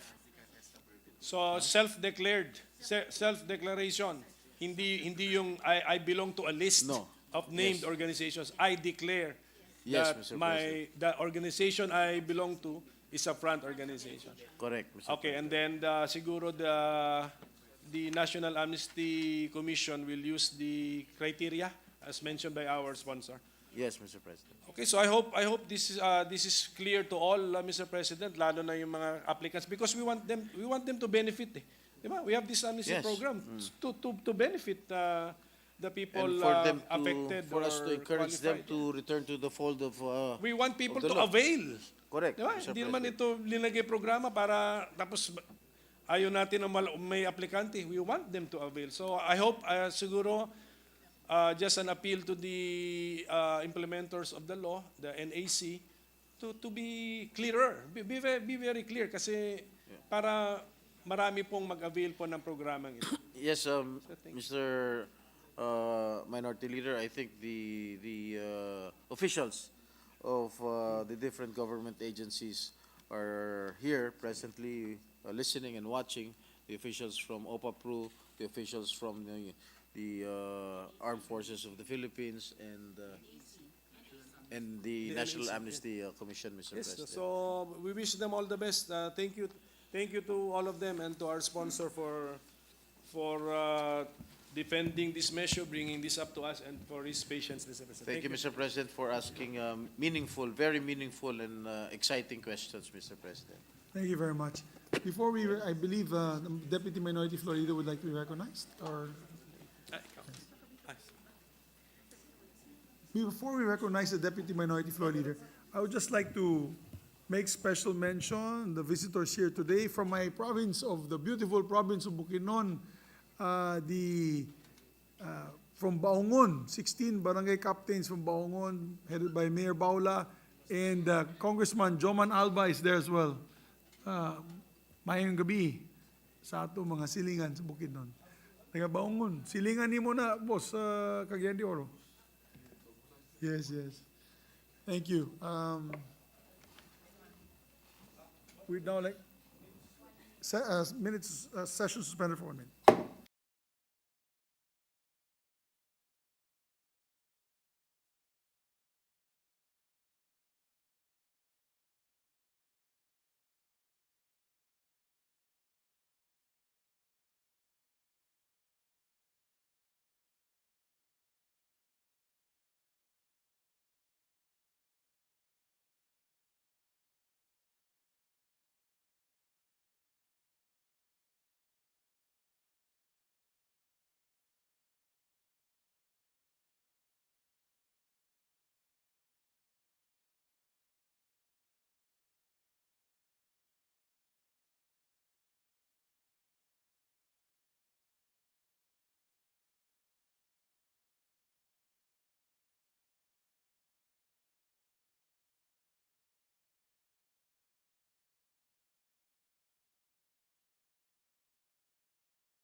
Mr. President, there being no other member who wishes to interpolate, I move that we close the period of interpellation.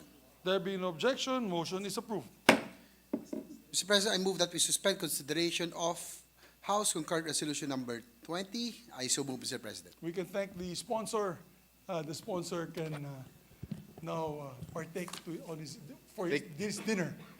Can I Partake of be this dinner. recognized, Mr. Deputy Majority Leader? Yes, the sponsor, Your kuya. the good one, the better one from from San Juan, Senator Jingo Isada, is recognized. Thank you, Yes. Mr. President. Thank you, Majority Leader. First of all, I would like to thank my colleagues for supporting the House concurrent resolution, especially the Minority Floor Leader, and of course, the insights of our Deputy Minority Leader, and of course, the support of the Senate President and the rest of my colleagues. Thank you very much, Mr. President. And your brother, because he stayed. Yes, as thank a you very majority much, leader. the good one. Thank you And very of course, much. Mr. President, Yes. I would also like to acknowledge the support of our officials from the different government agencies like the OPAPRU, the Philippine National Police, the Armed Forces of the Philippines, and the National Amnesty Commission, Mr. President, who are all present here and witnessing the approval or the adoption of this particular House concurrent resolution, Mr. President. Thank you very much, my distinguished colleague. Thank you also for the visit here to the Senate, and rest assured that tomorrow we'll be able to approve this already with finality, and we will act on dispatch to make sure that it is already delivered to Malacanang. Under our rules, we need the majority vote. So, no, bukas. It's an adopted resolution, so it's okay. We can approve it tomorrow. Yes. So there's no objection to the closure of the period of interpellation, and therefore the next motion given by the Majority Floor Leader is that we suspend consideration of the measure. There being no objection, motion is approved. Mr. President, I move that we dispense with the reading of the Journal of the 61st Session, Monday, March 11, 2024, and consider the same as approved. There being no objection to the motion, motion is approved. Mr. President, I move that we adjourn the session until 3 o'clock in the afternoon of Wednesday, March 13, 2024. There being no objection, the session is adjourned until 3 o'clock in the afternoon of Wednesday, March 13, 2024. Have a good and safe evening, everyone.